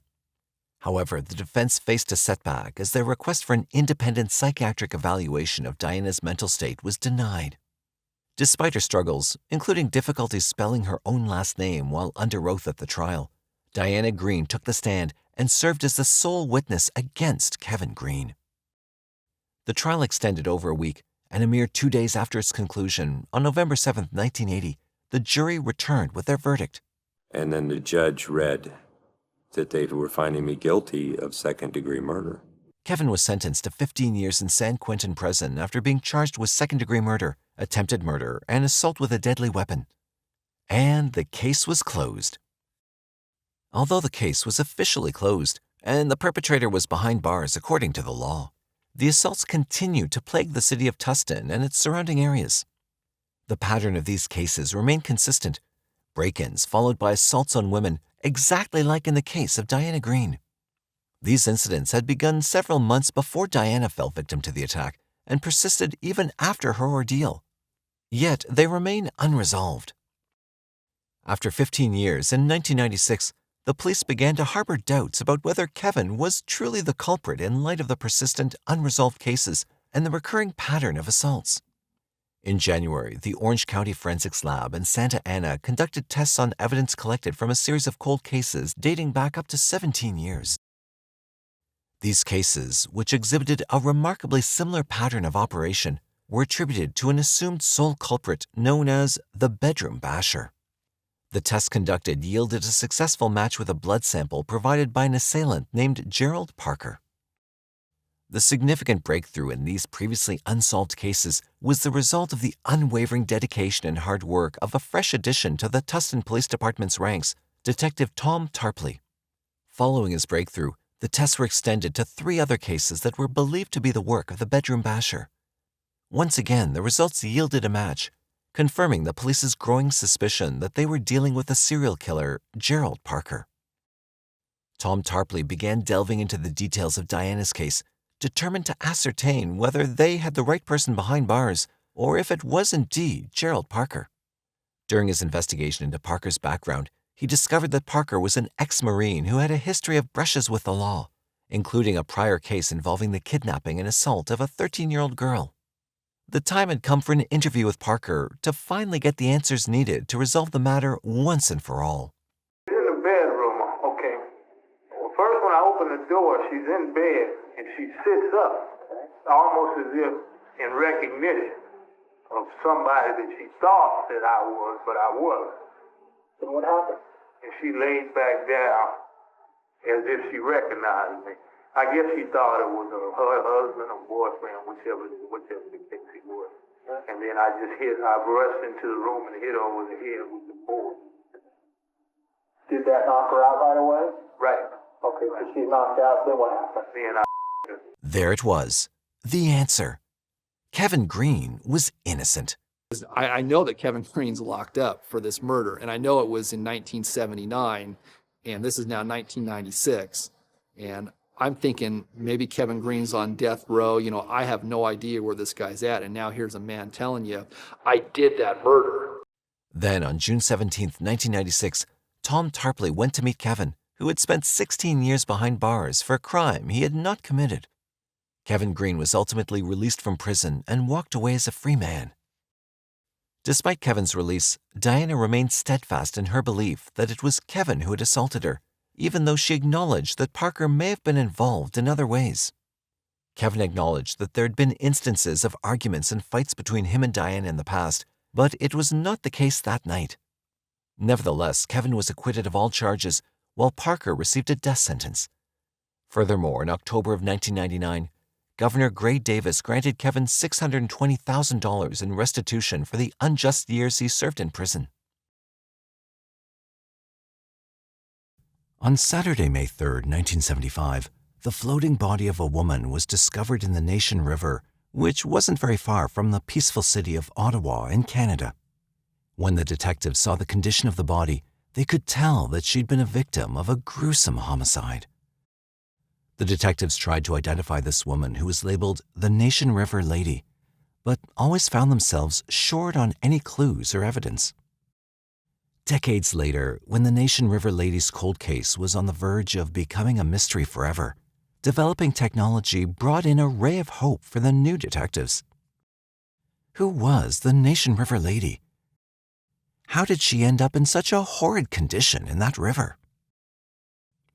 Ottawa is the capital city of Canada and is also known as the country's centre for culture and diversity. The city's home to multiple national museums, renowned art galleries, and impressive annual festivals. Based on the lifestyle the city offers, Ottawa is considered one of Canada's best places to live. In terms of its citizens' safety and well-being, Ottawa is regarded as a secure city to call home. The Crime Severity Index identifies Ottawa as one of the safest cities in Canada, with a crime rate significantly lower than the country as a whole. But, on the contrary, a heinous crime that took place here in 1975 had the detectives going around in circles for ages. On May 3, 1975, a farmer discovered the body of a woman floating in the Nation River near a bridge crossing on Highway 417, just 60 kilometers east of Ottawa, Ontario. Witnesses contacted the Ontario Provincial Police and informed them about the horrific finding. Officers arrived at the scene shortly after and recovered the body. An investigation was immediately launched into the case. At that time, it was estimated that the remains had been in the water since early spring of that year or fall of the previous year. The body had been wrapped in scraps of cloth, towels, and rags, and the hands and feet had been bound with neckties. According to the detectives, the woman had been strangled to death with a television cable wire before being thrown into the water body. An autopsy of the remains revealed that the woman was between the ages of 25 and 50, had dyed reddish-blonde hair and pink finger and toenails.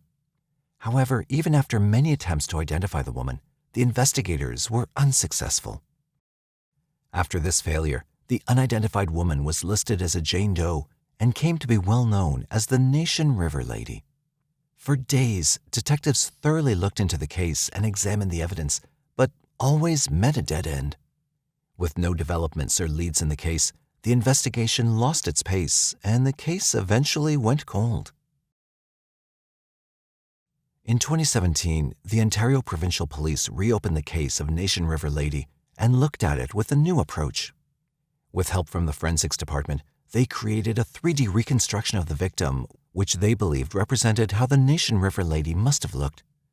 Over the next few years, the police tried to identify the Nation River Lady using this 3D model, but still had no success.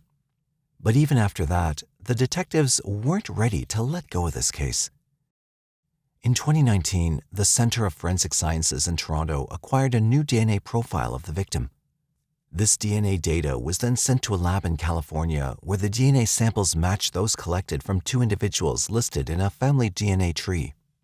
The detectives also worked hand-in-hand with the DNA Doe Project, an organization that worked to identify victims in cold cases. The organization uploaded a DNA profile for the victim to genetic genealogy databases in 2020, and there was finally a break in the case. A DNA profile for the Nation River lady was developed and uploaded to the genetic genealogy databases at GEDmatch and Family Tree DNA. Within a few weeks of looking for matches on these sites and conducting an extensive search of the available records, DNA Doe Project's team of genetic genealogists identified a woman named Jewel Parchman Langford as a likely candidate. She'd gone missing around the same time the Nation River lady's body was discovered. Jewel was never found. Now, decades after the two horrifying crimes took place back in 1975, the detectives suspected that they might be connected and believed that the Nation River lady was none other than Jewel Parchman Langford. Jewel Parchman Langford was born on March 30th, 1927 in Tennessee, USA, to parents Little Michael Parchman and Egla Mae Wilson. Jewel grew up with her four siblings, Catherine, Kenneth, Lois, and Ronald, and was the eldest one among them. Jewel deeply cared for her siblings, and they all looked up to her. During her later years, Jewel became a well-known businesswoman in Jackson, Tennessee, USA. She owned the Jackson Health Club and Imperial Health Spa with her then-husband Atlas Langford in the early 70s. Jewel's family described her as a very kind-hearted and down-to-earth person. Although she never had any children of her own, she loved spending time with her niece Denise Chung. Denise was Jewel's brother's daughter who immensely adored her aunt. Sadly, during the mid-70s, Jewel and her husband Atlas were having problems. Tensions between them rose until reaching the breaking point, and the couple got a divorce during that same time period. Not very long after that, in 1975, Jewel met a man named Rodney Nichols in Florida. Rodney was from Canada and was visiting the U.S. when he met Jewel. The two instantly bonded and, with time, got to know each other a little bit. When it was time for Rodney to leave in April of that same year, Jewel decided to leave as well and travel to Montreal, Canada to live with him. In June 1975, 48-year-old Jewel Parchman Langford was reported missing in Montreal by her family. Jewel had been living in Montreal, Canada for a few months with Rodney. When Jewel's family was unable to contact her for a while, one of her family members traveled to Montreal to look for her. When she couldn't be located, the family member reached out to the Montreal police. Jewel's relative claimed that the family hadn't heard from Jewel since April 1975 and were concerned about her well-being. Even though Jewel's brother, Ronald Parchman, reached out to Montreal police in June 1975, he returned home with only Jewel's Cadillac, but no information about Jewel. An official missing persons report for Jewel was only filed by August of 1975. When Jewel was finally listed as a missing person, the Service de Police de la Ville de Montréal, commonly known as SPVM, began looking into the case. As part of the investigation, the detectives informed the media and other police forces about Jewel's disappearance to spread the news, thinking that someone who knew her might know where she was. Even though the detectives were able to connect Jewel's case with the Nation River Lady case in 2020, there was also an investigation into Jewel's disappearance back in 1975 when she went missing. Just a little before Jewel went missing, she'd been living with Rodney in his Montreal home, and hence Rodney was listed as a person of interest in Jewel's disappearance. He was brought in for questioning regarding the disappearance, but nothing helpful came from that interrogation. After Jewel disappeared into thin air in 1975, Rodney continued to use her car, a Cadillac, for personal use. At the time of her disappearance, Rodney played with the Westmount Rugby Club, where he served as the team captain for a few years. The detectives decided to conduct a background check on Rodney, which gave them an insight into his past. Rodney was born in Middleton, Nova Scotia in 1942 to a Canadian couple. Both his parents were posted in the United Kingdom during the Second World War, and so Rodney joined the British Army in 1961. According to a UK Ministry of Defence spokesperson, Rodney served with the Wessex Brigade for about a year, but didn't complete his training. A look into his life didn't reveal anything suspicious about him. With no evidence of him being involved in Jewel's disappearance, the police let him off the hook. Despite making countless efforts to locate Jewel, she was never found. The detectives found nothing to look into. There hadn't been any reports of sightings of her, and her bank account showed no receipts of any money withdrawals. The police thought that she'd simply vanished without a trace. And so eventually, the case of Jewel's mysterious disappearance went cold. In Jackson, Jewel's hometown in the U.S., a few years after Jewell Langford disappeared, she was officially declared dead. Her family held a memorial for her and laid her to rest in the Highland Memorial Gardens with a headstone that read, "Missing, but not forgotten." Now that the detectives had examined Jewel's case completely, they knew what their next steps were going to be. They reached out to Denise Parchman Chung, who was one of Jewel's most beloved nieces, and some more of her family members, asking them for their DNA samples, which might crack this decades-old mystery. Jewel's family members willingly gave their DNA samples, which were then sent for testing. And finally, later in 2020, the floating body which was found in the Nation River, Ottawa in 1975 had now been identified after 45 years. The woman who was famously known as the Nation River Lady for decades turned out to be Jewell Parchman Langford herself, the Jackson woman who was reported missing in Montreal in 1975. Although DNA genealogy analysis had been used in the United States to solve many cold cases or put a name to unidentified human remains for several years, this was the first time it was being used in Canada. Furthermore, the results of using this technique were validating for Canada's law enforcement team and gave them hope of cracking many other cold cases. Jewel's case was rather special as it marked an interesting use of DNA genealogy technology because it included both an unsolved homicide and an unidentified victim. Most of Jewel's family, including her siblings and parents, were long gone. Although when Jewel's mother was alive, she fought hard for Jewell. She kept contacting the FBI continuously to get updates from Ontario Provincial Police in Canada and fought for her daughter till she took her last breath in 1996. Until she was contacted to give her DNA sample for testing, Denise had no idea that the detectives were still working on the case of her missing aunt. In 2022, the detectives got their hands on 81-year-old Rodney Nichols for Jewel's murder and began extradition proceedings. He now resided in an assisted living center in Hollywood, Florida, USA. However, the investigators didn't reveal how and why Rodney allegedly murdered Jewell all those years ago. They believed that prematurely sharing developments in the investigation could jeopardize the investigation and ensuing court processes, including potential extradition from the United States. And so, all the developments in the case were kept under wraps until the Ontario Provincial Police released a statement. Rodney was formally charged in September 2022 at the Ontario Court of Justice in L'Original, Canada. The detectives were asked why there was never a link established between Jewel's disappearance and the unidentified Nation River Lady. They responded that it was difficult back when the crimes originally took place, since there were no DNA analysis techniques. It was further complicated by the fact 2 separate jurisdictions were involved in 2 different provinces, and the modes of sharing information between police departments in different regions were limited. The only resources they had to share information were telephone, fax, or mail. Former detectives who worked on the case before believed that the investigation into both cases would have had a much better chance of success in 1975 if they'd connected the discovery of the unidentified woman's body with Jewel's disappearance.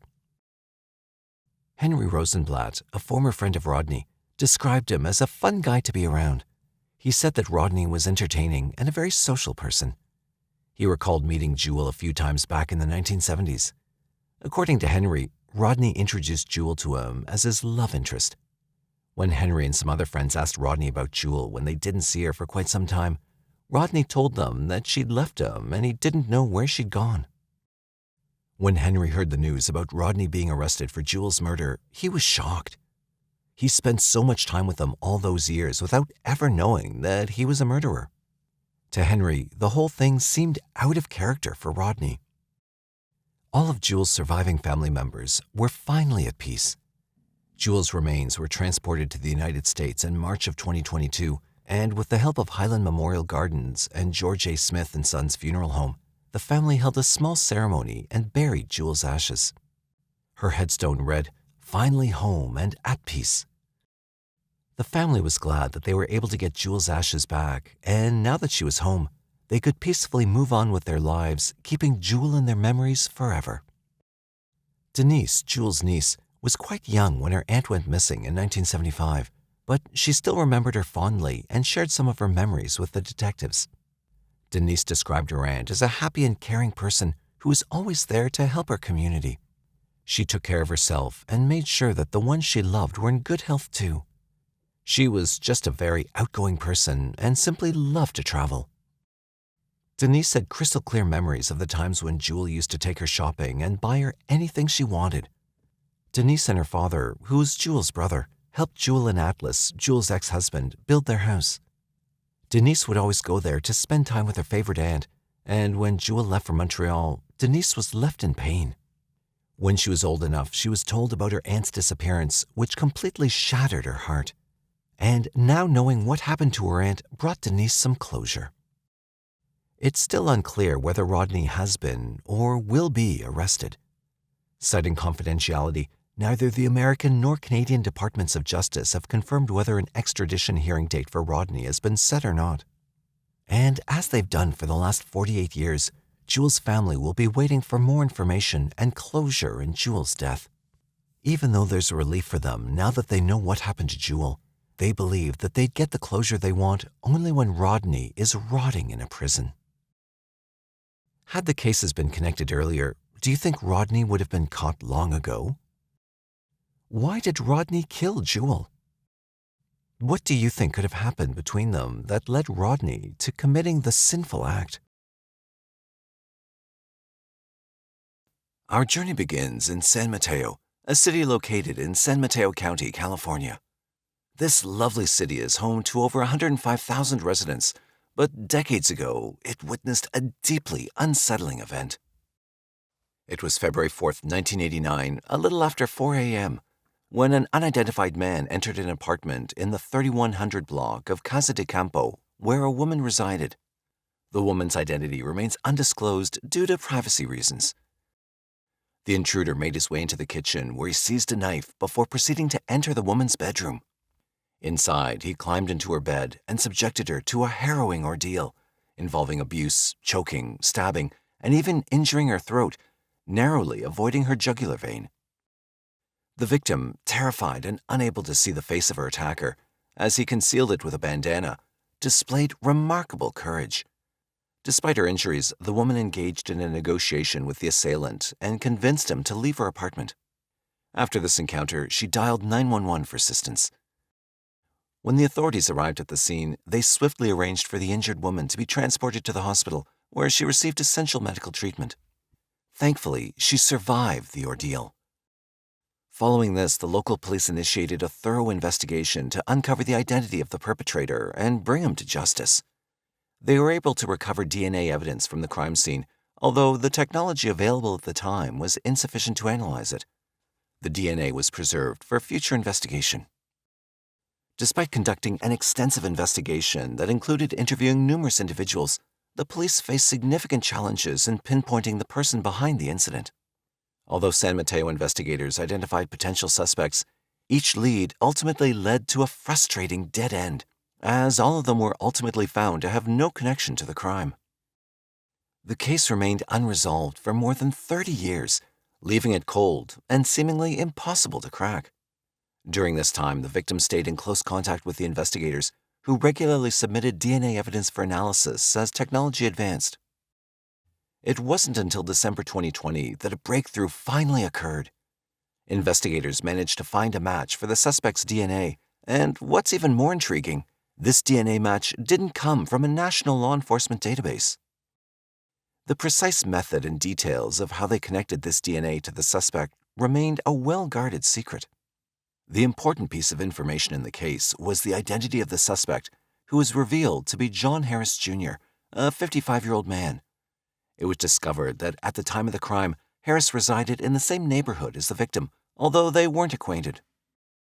Not much is known about Harris, but for the past 3 decades, it's believed he primarily resided in San Joaquin County, and by 2020, he'd relocated to Arizona. On February 24, 2021, Harris was apprehended near his workplace, where he was employed as a security camera installer. He was subsequently taken into custody and booked at the San Mateo County Main Jail. Harris faced serious charges, including 1 count of attempted premeditated murder and 1 count of aggravated mayhem, both of which carried the potential of life sentences upon conviction. His bail was set at $500,000. The investigation leading to this arrest was a collaborative effort, involving the work of the San Mateo County District Attorney's investigators, as well as the participation of law enforcement agencies from various areas, such as the San Francisco and Los Angeles divisions of the FBI, the Manteca Police, and San Mateo police detectives. During a news conference held after the arrest, San Mateo Police Chief Ed Barberini revealed that they'd contacted the victim in this case. The victim's reaction was described as one of profound relief and appreciation upon hearing news of the arrest. After living with the haunting memory of the crime for her entire life, the victim was understandably flooded with a mix of intense emotions following the significant development. The police also indicated that there was a possibility of additional victims connected to the case, and additional DNA evidence was being processed. The fate of Harris remains uncertain, as the legal proceedings and the outcome of the case is yet to be determined. On July 17, 1984, Angela Wong, an 11-year-old resident of Massapequa, New York, bid farewell to her brother and set off towards a nearby mall to spend time with friends. In a tragic turn of events that nobody could have foreseen, she would never make it back home. The subsequent search for Angela concluded in the most harrowing manner the following day, when her lifeless, battered, and unclothed body was discovered in a wooded area near her residence. The sinister questions that shrouded this young girl's fate loomed large. Was she being followed? Did she unwittingly cross paths with evil intent, or was this a planned attack? The answers to this haunting mystery lay concealed within the very shadows of the place that Angela once called home. Nestled on the south shore of Long Island, Massapequa, New York is a hidden gem with a rich history. Originally inhabited by North American tribes, this place witnessed European settlement in the 17th century, with the Massapequa tribe giving the area its name. Over time, it evolved into a farming community and later a sought-after destination for those looking for a typical Long Island lifestyle. Today, with a population of over 22,000, the main attraction of this place is its easy access to beautiful beaches, perfect for sunbathing and water sports during the summer months. Unfortunately, even a place like this isn't shielded from the occurrence of violent crimes. On Tuesday, July 17, 1984, the atmosphere in Massapequa was charged with excitement as Stars Disco, a local hotspot, had scheduled a breakdancing contest. Throughout the afternoon, a group of kids dedicated their time to perfect their moves for the evening's event. The preparations took place inside the family garage of Angela Wong Jr., 11-year-old Angela's older brother. As Angelo's kid sister, she was allowed to tag along with the group. She was definitely an athletic girl for a young age. Headstrong. She kept me on my toes. At around 4:20 p.m., the practice came to an end and the group disbanded.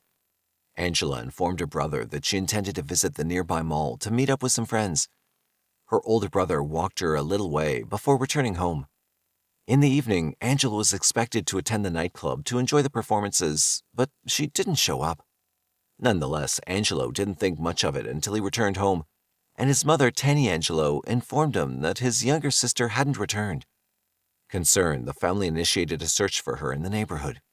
And then when we got home and my mother started making phone calls and we were looking around the neighborhood, not around the neighborhood, but on the block, asking around if anyone had seen her, and the phone calls, we were getting nowhere with the phone calls. I guess concern really set in then. The following morning, the family contacted the authorities, prompting an immediate search effort. Angela's father, Angelo Wong Sr., also teamed up with the officers to aid in the search efforts. As the morning progressed without any success, a sense of dread settled in, indicating that something terrible had likely occurred. Before long, the horrifying reality came to pass. Shortly after 11 a.m. on July 18, 1984, Nassau County Police Officer Linda Curtis made a grim discovery. The partially clothed body of a young girl was found in a wooded area behind 29 Nancy Place, East Massapequa, Nassau County, New York. When I first saw it, I thought it was a mannequin. And when I took a harder look, I realized it was a body. Tragically, this girl was identified as 11-year-old Angela. She was located with her head submerged at the edge of a pond in the wooded area, just a few miles from her home. She bore visible bruises and abrasions on the right side of her face. it appeared that her head had been held underwater by a log weighing approximately 30 pounds or more. Subsequent examination by the medical examiner concluded that the cause of death was asphyxiation due to drowning. Surprisingly, despite being found partially clothed, there were no signs of assault on her body. On the same day, Nassau County Homicide Detective John Sharkey took charge of the case and initiated the investigation by conducting a timeline of Angela's final day. She had gotten up kind of late that day, around 12 noon, and we had her activity right down until 4:30 when she was last seen, heading off towards the mall. The looming question at the forefront of the investigation was, who, aside from her brother, was the last person in the neighborhood to have seen her alive? Following countless tips and subsequent interviews, the trail eventually pointed towards Angela's inner circle, particularly the group that had gathered at the Wong residence that afternoon. One by one, the police conducted interviews, asking them about their whereabouts during the critical window between 4:30 and 5 in the evening when Angela was believed to have been murdered. As the interviews progressed, all but one of them were cleared of suspicion. Manuel Pacheco, a 15-year-old boy from the neighborhood, was mostly known for his self-styled ladies' man image. During the interview, Pacheco stated that he departed from the Wong residence around 4:20 p.m. and headed north towards his own home. According to his account, he glanced back at some point and noticed Angela walking alongside a young boy, vaguely described as wearing a black cutoff shirt. However, he couldn't provide any more details about this male. Pacheco claimed that he then returned home, where he spent the next hour showering and getting ready for the breakdancing contest. It was a story that couldn't be corroborated, and in Detective Sharkey's mind, something wasn't adding up. The thing that bothered me was Manny basically was the last one to see her. Two, I also learned that he was the only one who did not participate the next day coming back to the household to look for her. Suspicion also grew due to the location where Angela's body was discovered. It was a frequently used shortcut to the mall, and according to her family, she wouldn't have taken that route unless she was in the company of someone she trusted. I knew my sister very well. I knew what she felt about those woods and going back there by herself. It never happened. Her going back there with someone she trusted, especially a male figure. Detective Sharkey decided to re-examine the case with a fresh perspective. On August 6, 1984, a woman named Nikaruke Akoya stopped by the command bus located in front of the Wong family home and spoke with Detective Sharkey. Ms. Akoya advised Detective Sharkey that she lived on Ford Drive West and had seen Angela Wong and Manuel walking and talking together at 4:20 p.m. on July 17, 1984. And approximately at 4:20, she positively identifies Manny Pacheco and Angela Wong walking together, going into that entrance into the backwoods. She mentioned that she remembered the date because it was the day before her 13th birthday, and the time because she was on her way to a 4:30 show of the movie Gremlins. Moreover, she remembered Pacheco quite well, mainly because she had a crush on him. Almost 1 year later, detectives appeared to have a promising lead. In August 1985, the Nassau County Police Department received a call from a woman named Virginia Stone. She claimed that her foster daughter, only identified as Margaret, had informed her that Manuel Pacheco was the one who had killed Angela Wong. Acting on this tip, NCPD Detective Arnold Leonard interviewed Virginia on September 19, 1985. Virginia provided more details, explaining that Pacheco had been at a pizzeria with Margaret and 3 other young women when he allegedly confessed to them that he'd killed Angela. According to her, Pacheco said that he had a confrontation in the woods, during which Angela scratched him and slapped him multiple times, leading to her accidental death. Detective Sharkey proceeded to interview all 3 of the young women. 2 of them couldn't confirm that Manuel had ever admitted to the killing. Margaret, on the other hand, stated that Pacheco had never confessed the murder to her, but there's a rumor circulating at school that he'd killed Angela. Unfortunately, the investigation had once again hit a frustrating dead end. Despite their suspicions, detectives lacked concrete evidence against Pacheco or anyone else for that matter. As a result, the case quickly went cold. On January the 11th, 1990, Detective John Sharkey visited Pacheco's residence in Massapequa. Sharkey explained that the investigation into the death of Angela Wong was still ongoing, and he wanted to ask Pacheco further questions regarding the case. Paheko agreed to continue the conversation in Nassau County Police Headquarters, but didn't reveal any implicating details. Following their interview at the headquarters, Paheko also consented to undergo a polygraph test. However, during the test, Paheko was deemed unsuitable for testing because he couldn't remain still and kept squirming in the chair. Detective Sharkey informed him that, based on his behavior, it appeared that Paheko had failed the polygraph test. Paheko then explained that he couldn't sit still due to back pain from injuries sustained in a car accident. Interestingly, this was the first time he mentioned any back pain during the 2-hour conversation with Detective Sharkey at the headquarters. Despite Manuel Paheko being the prime suspect in Angela's murder, there wasn't enough probable cause to make an arrest. After the interview, Paheko relocated to California, which further complicated the case. Unfortunately, for the next decade, there was no progress in the investigation. In 1999, Detective Sharkey retired from the Nassau County Police Department, and he handed the case over to Nassau County Homicide Detective Michael Kuhn. Continuing the investigation in 2002, Kuhn traveled to Los Angeles, where Paheko had been residing since 1990, to gather further evidence against him. By this time, Paheko now worked as a personal fitness trainer, was in relationships with 3 women, and had fathered 6 children. However, all of them lived in fear of his volatile temper, with one of his girlfriends even having obtained a restraining order against him. On January 8, 2002, Detective Kuhn had a conversation with one of Paheko's former acquaintances named Maureen Gyogigan in Las Vegas, Nevada. Gyogigan disclosed to him conversations she'd had in the past with Paheko regarding the death of Angela Wong. In March 2002, Detective Kuhn spoke with Raluca Iokaflescu, one of Paheko's former girlfriends. She revealed that Paheko had beaten her on one occasion and later apologized, comparing it to the time he couldn't control himself from killing his cousin. That was the first time he mentioned Angela and sort of referenced her and was kind of like, well, you know, it was, you know, I don't know why I do these things. Something comes over me. And it was like when I killed my cousin, you know. And he just began to talk about it like it was what he had for breakfast that morning. He went on to explain that he'd killed his cousin in a wooded area in New York by drowning her and placing a log over her head. Another one of his girlfriends, Courtney Bennett, also disclosed that he'd confessed to killing Angela. Finally, with this crucial evidence in hand, detectives in New York were ready to apprehend Paheko.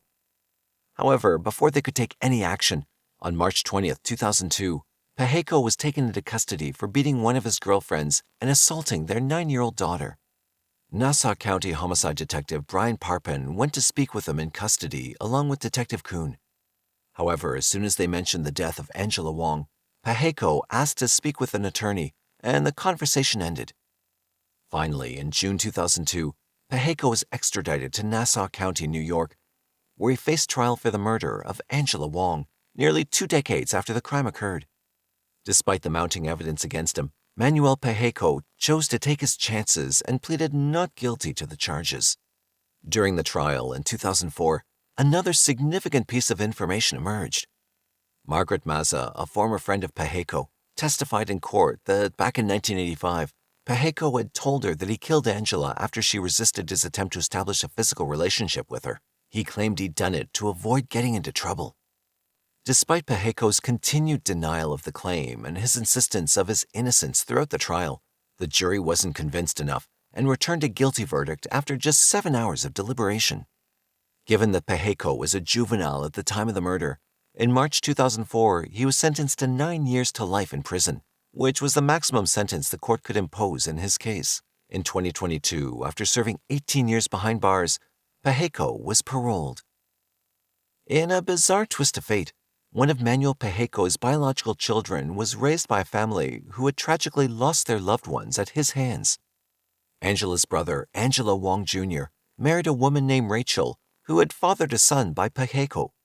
This remarkable story highlights how, in the face of unimaginable tragedy, some people can find it within themselves to provide love and care to others, even when there's a deep connection to the source of their pain.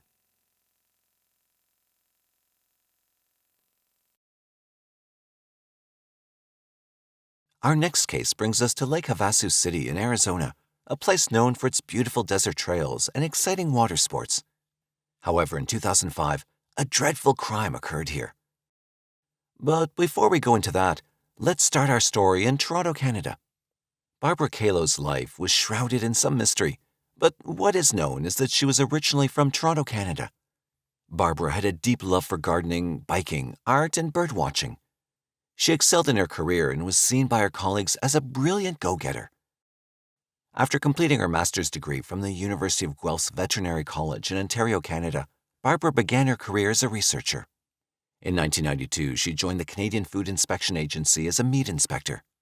Her dedication and skills soon led to a promotion in the science branch, where she played a vital role in advising on matters related to animal health. This career advancement prompted Barbara to leave Toronto behind and relocate to Ottawa. On March 25, 2005, at the age of 45, Barbara embarked on a vacation. She traveled from Ottawa to Abbotsford, British Columbia, and then onward to Las Vegas. After arriving in Las Vegas on March 26, 2005, she rented a car. Her traveling continued as she made her way to Yuma, Arizona, where she spent a day exploring. Barbara's next destination was Lake Havasu City, where she checked into the Windsor Inn Motel on April 2nd. Her reason for visiting this specific city was to see the bloom of desert wildflowers. On the evening of April 4th, just before 9 p.m., Barbara made a phone call to her mother, Bridget KALOW, who resided in Toronto. During the call, Barbara informed her mother that she intended to extend her stay in Lake Havasu for another day before heading to Las Vegas for a return flight home. This would be the last communication Bridget would ever have with her daughter. By the following day, April 5th, Barbara's rented car had gone missing from its parking spot at the Windsor Inn. Alarmed by the disappearance of the vehicle, a maid employed at the hotel decided to check Barbara's room. To her shock, she discovered Barbara inside the room, lifeless. The hotel was thrown into chaos, and the local police swiftly arrived at the scene to initiate an investigation. The autopsy later revealed that Barbara's cause of death was asphyxiation as a result of being smothered with a pillow. There were no weapons in the room, and the pillow itself was curiously missing. Adding to the perplexity, Barbara's purse, credit cards, cell phone, and identification were all missing from the scene. Foreign DNA evidence was found at the crime scene, though the exact nature of this evidence was not disclosed at the time. 2 days later, on April 7th, Barbara's rented car was discovered abandoned alongside Interstate 15 in California's Mojave Desert, approximately 300 kilometers away from the initial crime scene. At that time, Lake Havasu Police Lieutenant Joe Archie speculated that Barbara might have encountered an individual attempting to break into a rented car. Witnesses reported that the driver's window of the car had been left partially open the night before Barbara's body was discovered. Archie also indicated that there was a possibility she might have known her assailant. He further suggested that it appeared to be a case of being in the wrong place at the wrong time. Despite the efforts put into the investigation, the case eventually went cold and remained unsolved for several years. It wasn't until 2018 that the Lake Havasu City Police Criminal Investigations Unit and Cold Case Squad decided to reopen the case and re-examine it on a full-time basis. During the reinvestigation, DNA evidence discovered at the crime scene underwent testing. This DNA evidence had been taken from underneath Barbara's fingernail. The results pointed to a 60-year-old individual named Stacy Childs. He was a Santa Cruz, California resident. On April 26, 2022, authorities successfully located and apprehended Childs in Santa Cruz. This marked a significant breakthrough in the case. A deeper look into Childs' background revealed a troubling history of numerous run-ins with the law in California. His record included a misdemeanor conviction in 2018 for making threats to kill or injure someone, a felony conviction in 2012 for receiving stolen property, a felony conviction in 2005 for evading a peace officer, and another felony conviction in 2004 for false imprisonment. For the last 2 charges, he was sentenced to over 2.5 years in San Quentin State Prison. After Childs' arrest in connection with Barbara's case, he was formally charged with second-degree murder. However, the outcome of the case and how it will unfold remains uncertain at this point. August 20th, 1987 left a somber imprint on North Greenbush as the lifeless body of a young woman was discovered lying face down on the muddy banks of the Hudson River, clinging to a piece of driftwood. This unfortunate victim was later identified as 19-year-old DIANNA DESO. who had been seen storming out of her boyfriend's Albany apartment the previous evening.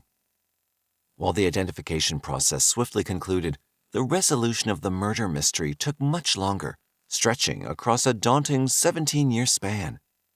To find the answers, we must retrace our steps to the very location where this chilling story began.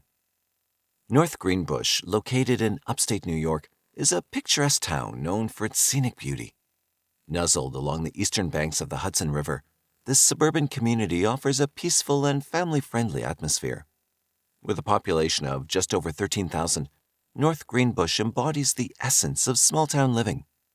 However, even in such an idyllic setting, dark secrets can sometimes be hidden away, reminding us that no place is immune from the specter of heinous crimes. On August 20th, 1987, the New York State Police Department received a distressing call from a passerby reporting the discovery of a lifeless body on the banks of the Hudson River in North Greenbush, New York. John Murray, a homicide detective of the NYSP, responded to the call by making his way down to the trails leading to the river. As he ventured closer, he observed the lifeless form of a woman lying face down, partially submerged in the water, resting on the muddy embankment of the Hudson River. Her back was scraped up from what looked like her sliding down this rough surface of the concrete into the river. During initial examination, all signs strongly indicated a homicide. It appeared that a deliberate effort had been made to dispose of the victim's body in the river, but the attempt had been foiled when it caught on a piece of wood near the river's edge. Much to the detectives' dismay, they found no identifying information except for a brush. An all-points bulletin was swiftly issued, and the news was broadcast across local television channels. Detective Murray held on to hope that someone, somewhere, would come forward to identify this unfortunate victim. Watching the news on television was particularly distressing for Mary Ann DESO, a resident of Colony, New York, as she'd not heard from her 19-year-old daughter Diana DESO since the previous night. Her body was found. We were sitting watching the news at 11 o'clock, and they had said that they had, found an individual on the other side of the Hudson in North Greenbush. And I looked at my husband and he looked at me and I said, oh no, I said, this can't be. Fearing the worst, the family contacted the police, who put them in touch with the investigators working on the Hudson River case, and thus began the process of identification. One of the investigators had her brush, and, he showed me that and he said, is this hers? And I said, yes. Once the identification was completed, investigators awaited the autopsy results for further insights. The report confirmed that Diana had been strangled and also revealed the presence of unidentified bodily fluid on her body, along with possible signs of assault. Unfortunately, no further evidence related to the killer could be obtained. Detectives even attempted to trace Diana's footsteps before her murder. It was revealed that on the evening of August 19, 1987, Diana had a heated argument with her boyfriend, whose identity remained undisclosed. In a fit of rage, she stormed out of her boyfriend's apartment in Albany, New York. Regrettably, this was the last time anyone saw her alive.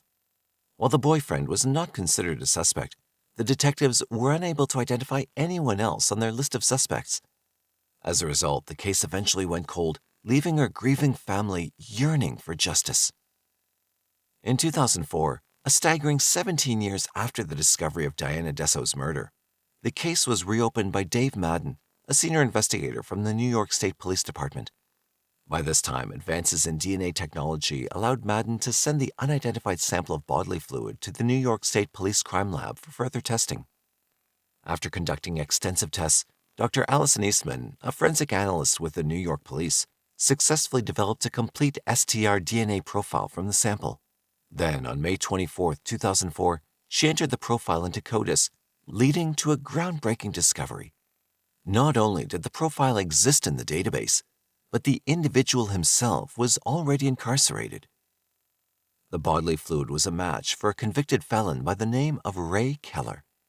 Keller had no apparent ties with Diana, but based on his criminal past, he was fit to be a perfect suspect in this case. In 1989, Keller attacked and assaulted a 16-year-old girl, and in 1990, he was sentenced to 8 1/3 to 25 years in prison for this offense. Following this development in the case, Dave Madden teamed up with 2 other NYSP detectives, Steve Ortiz and Deborah Komar, to work on this lead. Before speaking to the suspect himself, the detectives decided to first speak to the teenage victim of Keller, who was now an adult. She was scared to death of Ray Keller, and one of her first or second comments were, "He tried to kill me." While the teenager managed to survive the attack, it bore unsettling similarities to Dianna DESO's murder, which had taken place just 2 years prior. Like Dianna, she too had been assaulted and strangled. There is no direct connection between these two cases, but the significance of this conviction cannot be overstated in relation to Dianna's case. Without this, Keller's DNA might never have been present in the system. With substantial evidence linking Ray Keller to Dianna's case, investigators were prepared to question him about her murder. However, they still required his confession to strengthen their case. There was a chance that Keller could claim he had an intimate relationship with Dianna, but had nothing to do with her murder. Before approaching Ray Keller directly, the detectives consulted psychologist Richard Hamill, who had spent 2 decades conversing with convicts. They hoped that Hamill's expertise would help them delve into Ray Keller's psyche and encourage him to open up about the case. If he thought he was being misunderstood or might be misunderstood, it was possible that he would step forward and provide incriminating information toward the goal of showing people that he was not such a bad guy. On December 17, 2004, Detective Madden and Ortiz sat for an interview with Ray Keller. They put me in a corner, and Officer Ortiz was basically a foot away from me. The detectives directly told them that they knew he had an encounter with Dianna DESO back in 1987, but Keller claimed he didn't recognize the name. And I'm like, well, I don't know, it's 17 years ago, a long time ago, whatever. Keller's repeated denials and lies weren't working in his favor, as the forensic evidence clearly placed him at the scene with Dianna. That's when the detectives decided to reveal the trump card they held, the DNA evidence. Finally, Keller broke down. And after, I'd say, 20 to 30 minutes, he just looked up into the ceiling and said, hypothetically, if I were to tell you what happened, how do I know that you wouldn't tell the truth when you left this room? When he said that to us, I knew we had him. With the audio recording in progress, Keller recounted the events of August 1987, when Dianna DESO tragically lost her life. I, Ray T. Keller, on December 17th, 2004, state the following to be as true to my memories at this time.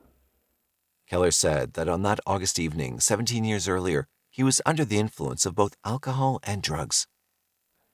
And wild, I guess you could say I was looking for, maybe some, I'm not going to sit here and say maybe, that wasn't in my mind.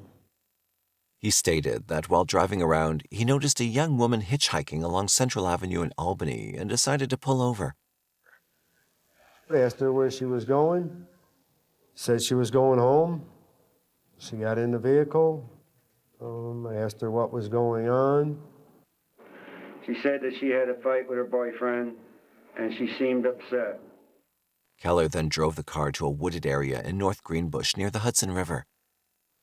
We then went out to the back of the truck, and that's when we had, but not by her choice.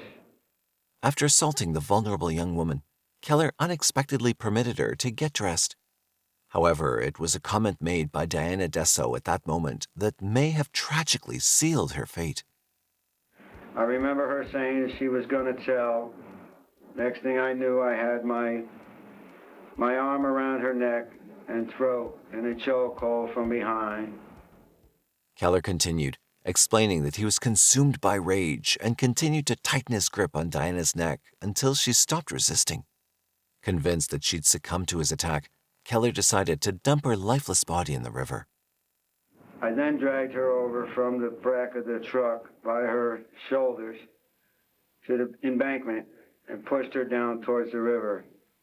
I left and went home. Through a combination of patience and effective interrogation techniques, detectives Madden and Ortiz achieved the confession they'd been seeking, just as psychologist Hamill had foreseen. We knew what he did, and everybody was going to know what he did, and now he needed an opportunity to try to make himself look as best as possible. Rensselaer County District Attorney Pamela DeAngelis and Deputy District Attorney Joe Abelov, who handled the prosecution, were committed to getting justice for Diana's family above all else. In 2005, Ray Keller ultimately entered a guilty plea for second-degree murder before Rensselaer County Court Judge Patrick J. McGrath. On July 5, 2005, he received a sentencing of 22 years to life in state prison, which would be served consecutively to his prior sentence. I'm completely, I'm truly sorry for what I've done, and all the people I've hurt, and I've got nobody else to, nobody to blame but myself, I did what I did. Despite his seeming remorse, the sad reality is that he cannot bring Diana back, and he can never undo the pain he inflicted upon her family.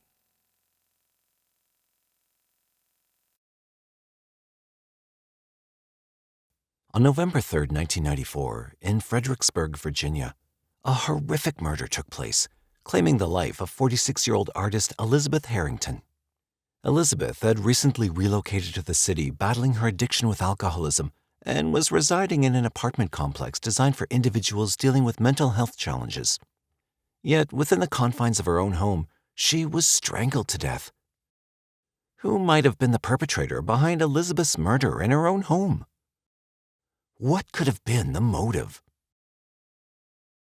Located on the eastern edge of Virginia, Fredericksburg stands as a city with a unique and prominent role in American history. Its appeal lies in its rich historical heritage, picturesque charm, and the allure of impeccably preserved architecture and Civil War battlefields, all of which draw in visitors.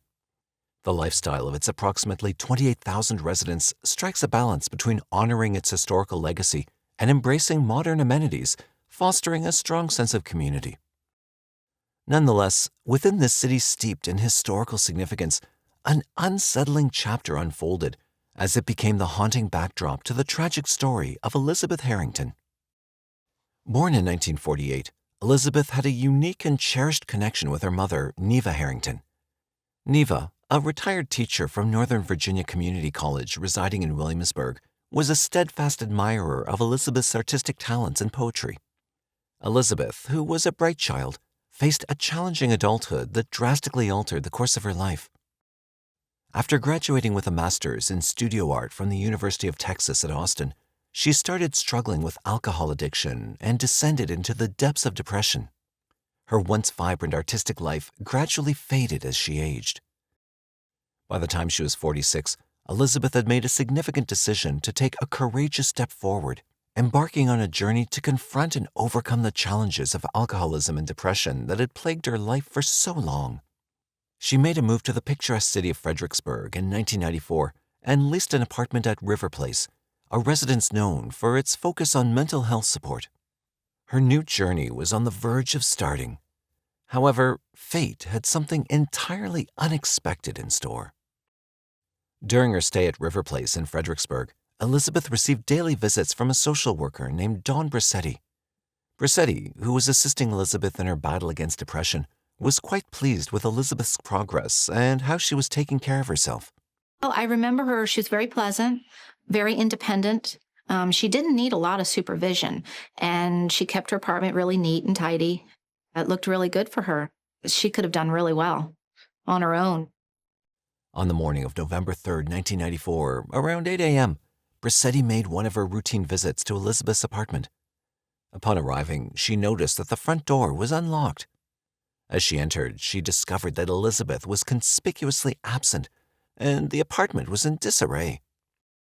After calling out to Elizabeth and without receiving a response, she proceeded to go up the staircase to the upper floor. With no response received, Brissetti decided to search for Elizabeth in the bedroom, where she made a grim discovery. Elizabeth lay face down, her head bearing a bloody wound, and a ligature was tightly wound around her neck. Brissetti immediately dialed 911. Upon receiving the call from Brissetti, the Fredericksburg Police Department swiftly arrived at the scene. Detective John Lippincott was among the first to arrive and conducted the initial investigation of the crime scene. The ligature appeared to be a scarf of some kind that had been wrapped around the victim's neck and tightened. Based on his observations, Detective John Lippincott surmised that Elizabeth had likely fallen victim to a highly disturbing and violent crime. The evidence of strangulation and bruises led him to believe that she'd been subjected to abuse, assault, and ultimately murder. The autopsy was then performed, but the results gave no evidence of male bodily fluid in the body.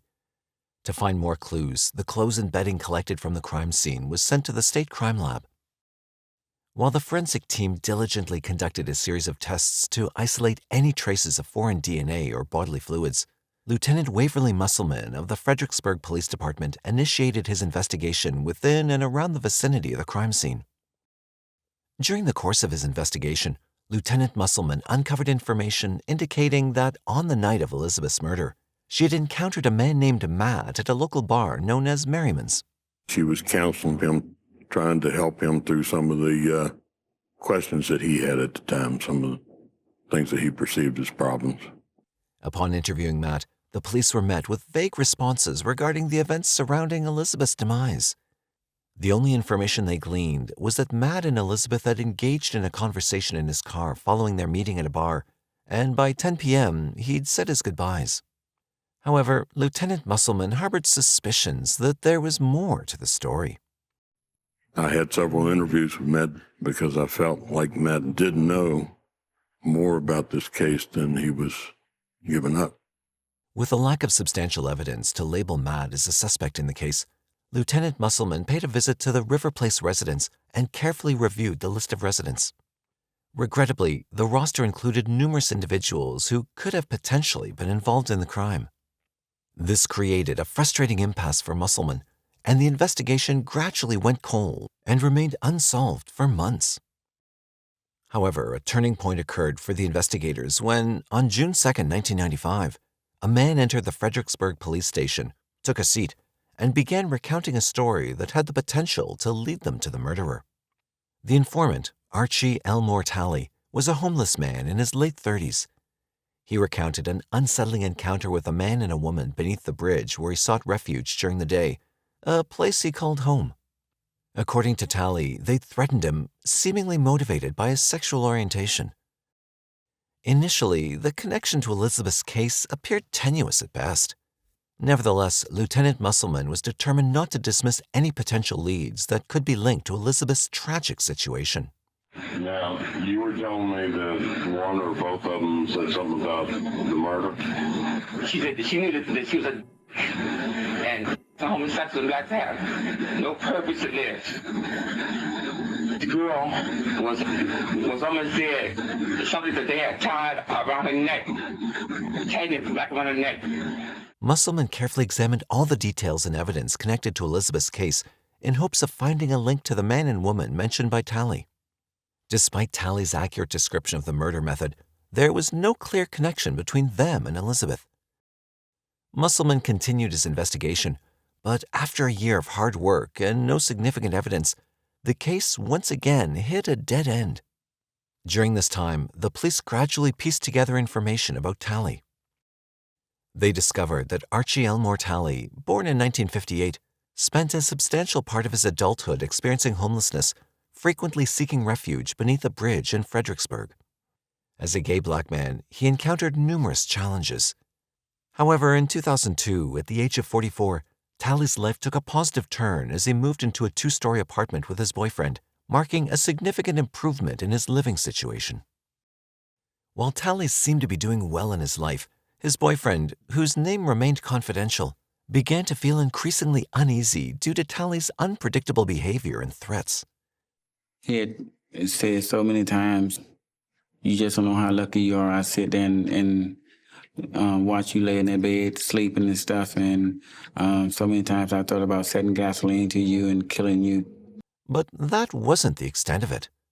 In addition to threatening his partner's life, Talley had been boasting to his significant other that he'd committed murder in the past. And with that statement, Talley became the prime suspect. After interviewing Talley's boyfriend, Detective Doug Perkins decided to release him, But he had a strategic plan in motion. Perkins arranged for Tally's boyfriend to wear a police wire to record any incriminating conversations. Along with it, Perkins reached out to a local newspaper with the intention of having an article published. So on the following day, she comes out with an article, "Cop the Killer, Give Up Now."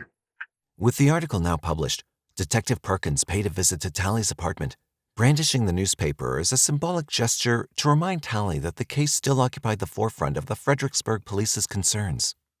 Once Perkins left, fulfilling his part, it was time for Tally's boyfriend to step into action.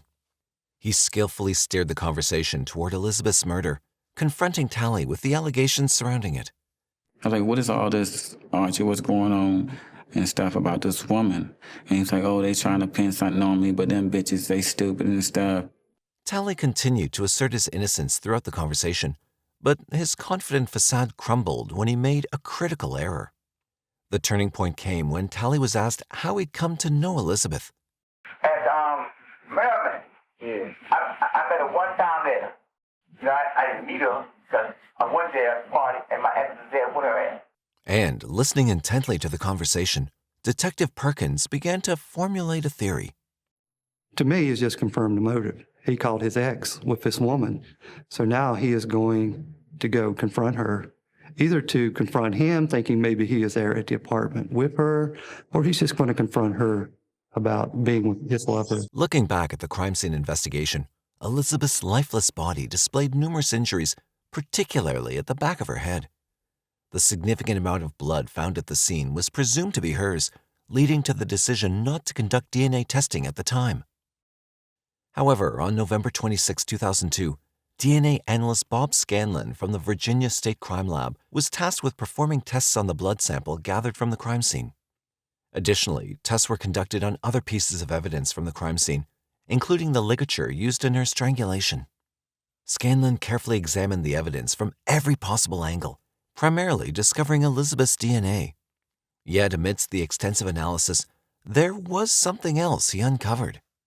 Sure enough, came up with a couple of samples, showed mixture, consistent with, for instance, Elizabeth Herrington's type and Archie Tally's. And there was one area that I tested that actually was his DNA type alone. Armed with this new discovery, the Fredericksburg Police Department, in collaboration with Deputy Commonwealth Attorney Philip Fines, began to strategize their next and potentially final steps in the case. I was very happy because I knew that now we had some good solid evidence that Mr. Tally wasn't going to be able to explain away. The moment had now arrived for Tally to confront the police and respond to their inquiries. And in December 2002, he was brought to the police station for interrogation. He was very defensive and just would say that you did that, not me. Basically, I felt blaming the police for setting him up in some way. Tally adamantly denied every piece of evidence presented to him by the interrogators. This is evidence against you. That don't mean to me. That don't mean nothing to me. Well, I'll tell you why. Not a damn thing to me. It's going to mean everything to a jury. Then, therefore, okay, let's get it on. Okay? Well, you'll get your day in court. Then right. Also, it was revealed later that Tally worked as a cook and had a history of intermittent stays at the River Place shelter. Ellen Hartzler, who served as the shelter's director during the 1990s, disclosed that Tally's life had intersected with the judicial system. He'd frequented the shelter on and off and had also spent time in jail for drug-related convictions. Staff members at the shelter described him as argumentative and confrontational, but not known for violent behavior. However, Detective Perkins dropped a bombshell at just the right moment, revealing that Tally had been a suspect not only from the 2000s, but as far back as 1997. This revelation hinged on a hair sample collected from the crime scene, which had been matched to Tally. Furthermore, the motive for the murder was established as a crime driven by jealousy.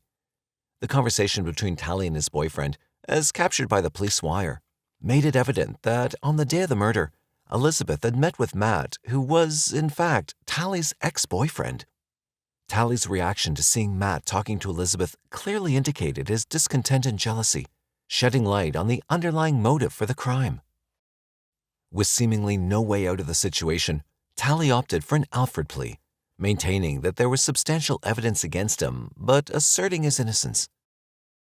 However, the outcome aligned with what might have occurred if he had pleaded guilty before a jury. Talley was clearly discontent with the verdict. If they found all this shit at her crib, wouldn't they came and locked my ass up years ago? If I killed any fucking body, you think I would have stayed in this white town? Do you really think I would have stayed here?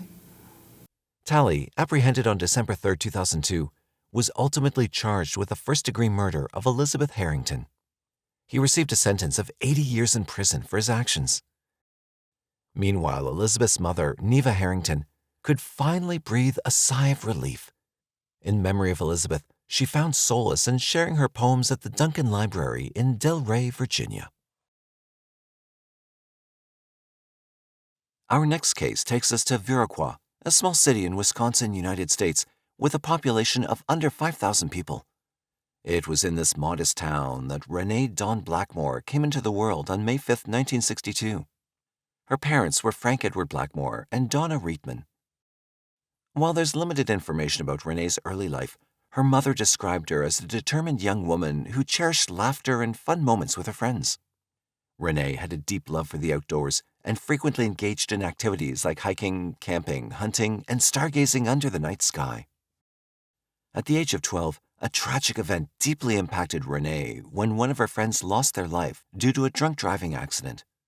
This led her to write her own will, in which she expressed a specific wish: to have her ashes scattered in the nearest woods. During her high school years, Renee seemed to have found her calling in the Reserve Officer Training Corps program, which was designed to prepare young adults for leadership roles in the U.S. military.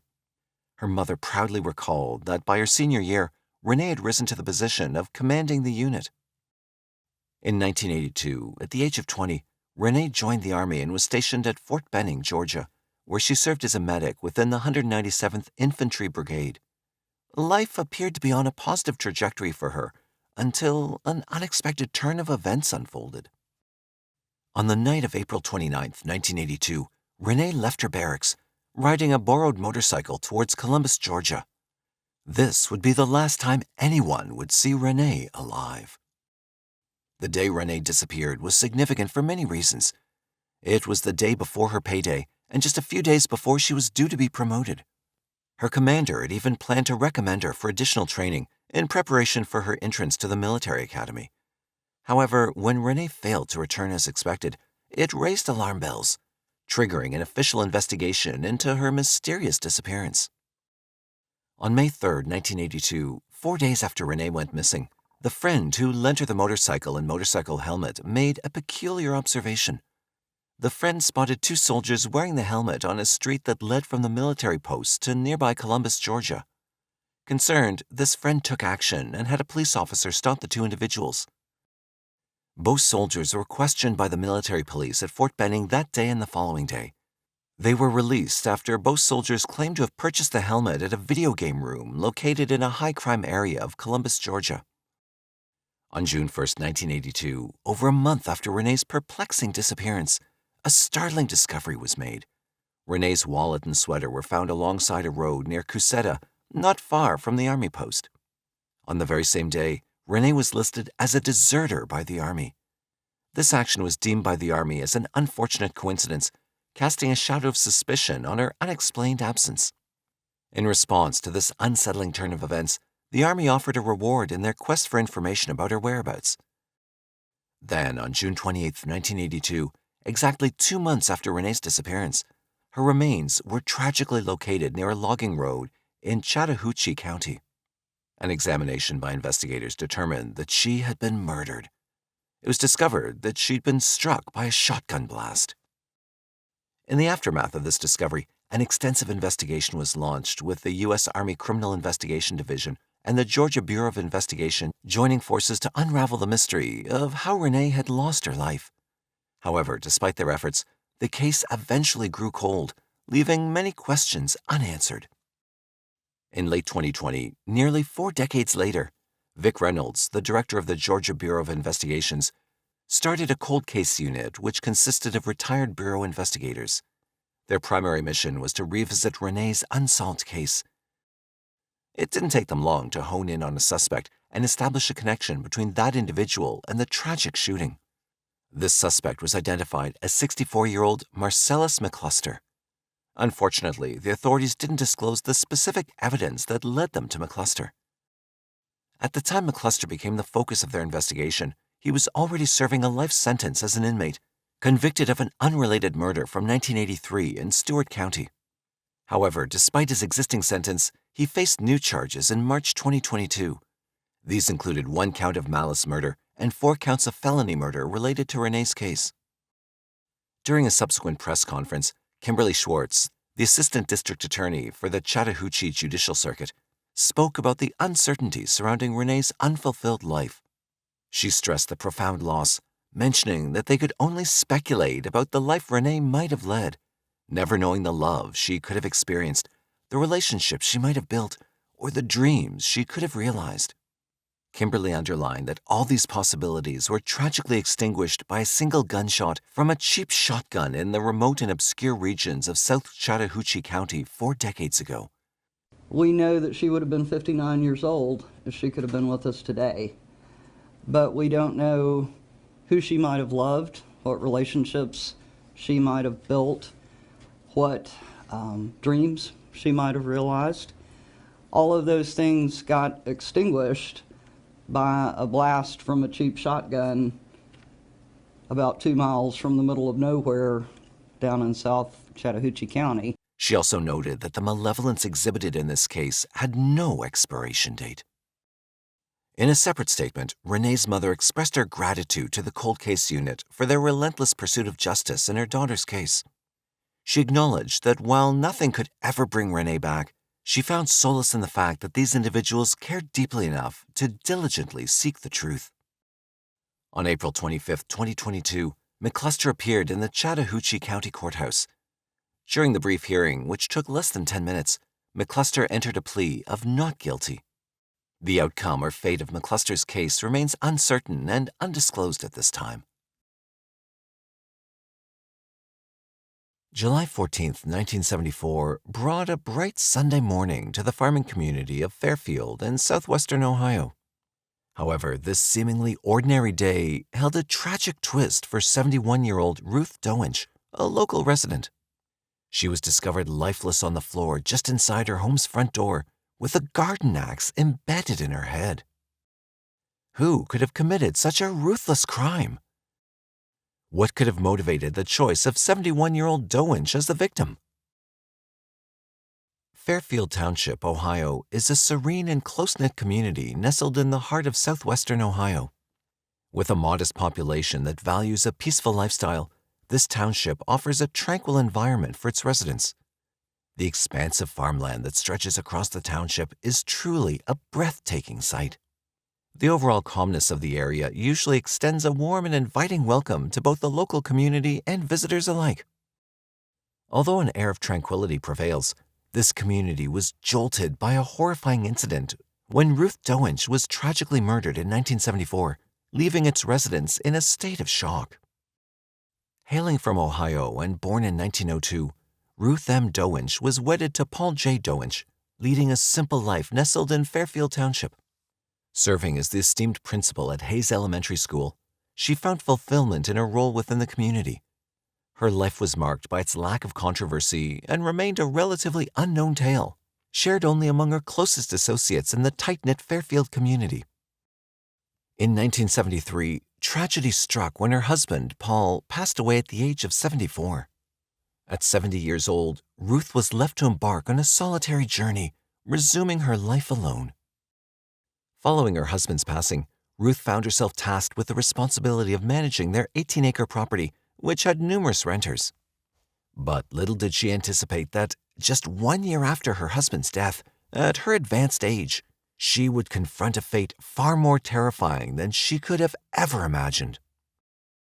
It was the morning of July 14, 1974, and a distress call brought the police to a gruesome scene. It was a harrowing sight, with 71-year-old DOENCH found lifeless within her own home, lying just inside the front door. She was partially unclothed, and a garden axe had been embedded in her head. The lack of significant blood around her head indicated that she'd been killed before the axe was used in the attack. Despite thorough investigation, no other clues emerged to guide the investigators forward in the case. It appeared that Ruth DOENCH was an unfortunate and seemingly random victim of a senseless act of violence. The police struggled to establish any connections or motives that could explain why she'd fallen victim to such a heinous and unprovoked murder.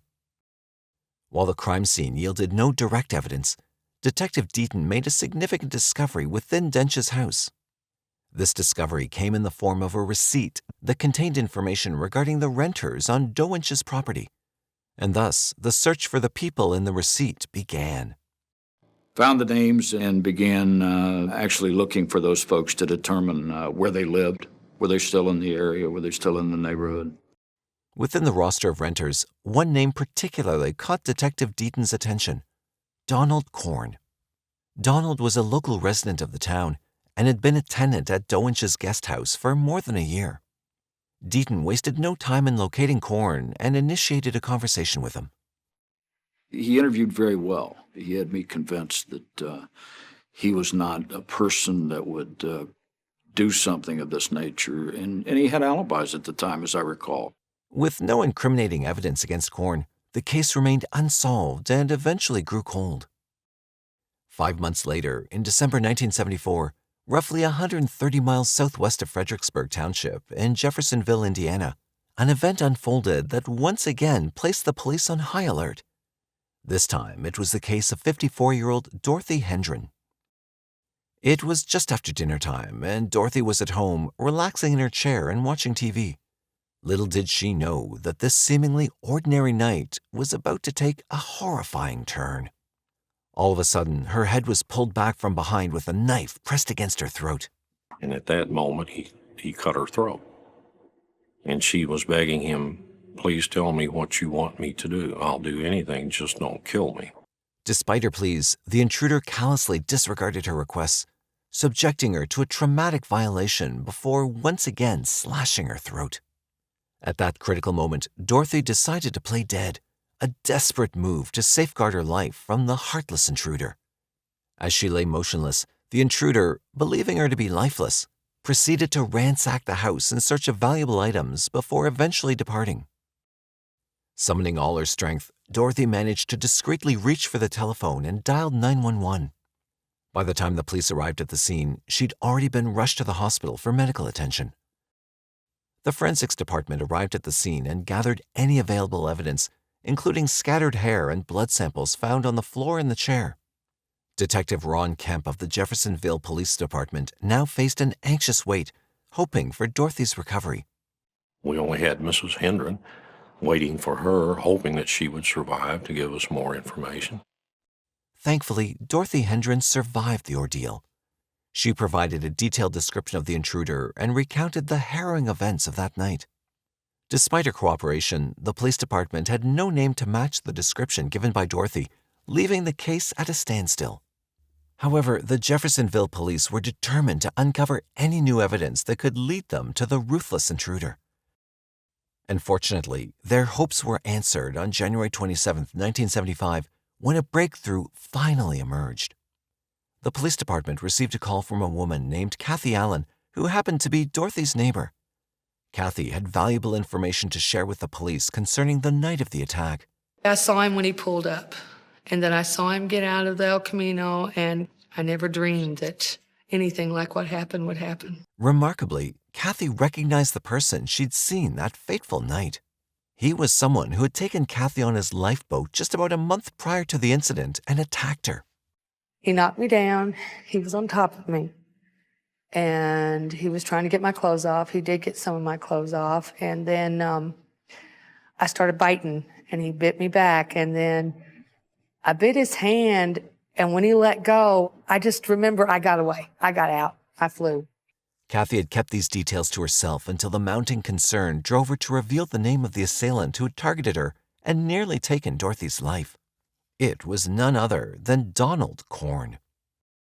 Now armed with the crucial information provided by Kathy Allen, the police swiftly took action and apprehended Donald Korn placing him in an Indiana jail cell. A search warrant was promptly issued, and the authorities scoured Korn's houseboat, where they ultimately discovered the vital evidence needed to build their case. They uncovered a pair of shoes that perfectly matched a bloody footprint discovered at Dorothy's house. Additionally, Dorothy's purse, which had been discarded in a nearby river, was recovered alongside Korn's boat. Detective Ron Kemp arranged for Korn to be brought to his office for an interview. With a coffee mug and some food on the table, Kemp began the conversation. However, as the interview progressed, Kemp's keen eye and memory led him to recall an incident from November 1974, the case of Ruth DOENCH. Without delay, he redirected the interrogation to Ohio detectives, recognizing the potential connection between the two cases. And I said, before I do this, Donald, I need to know something. Did you kill Mrs. Dench in Ohio? He said, yes, I stabbed her in the heart. Did you attack Mrs. Hendren? Yes, I did that also. And he said, I want to get those things off my chest.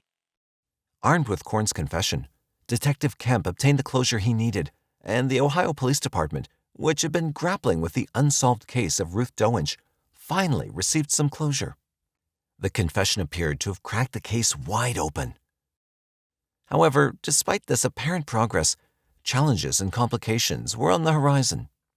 Korn lodged appeals based on both confessions, asserting that he'd requested an attorney during the interrogation with Kemp, but had been denied one. On the other hand, Kemp denied that such a request was ever made, leading to a contentious stalemate in the argument. On the other hand, in Ohio, despite having what seemed like a gift-wrapped confession, the authorities in Butler County found themselves constrained by legal complexities and regulations. The Court of Appeals looked at the law and said, we don't have an appetite for what we're about to do, but we feel that the law requires us to throw out the confession because he asked for an attorney. And that's what we're required to do. We're required to follow the law. The trial continued for a grueling 3 years, culminating in a disheartening outcome for both the Ohio Police Department and the Butler County Prosecutor's Office in 1979. Donald Korn's confession was deemed inadmissible, dealing a significant blow to their case. When that was done, it kind of gutted the case. I mean, that was, at that time, the core of the case was his confession.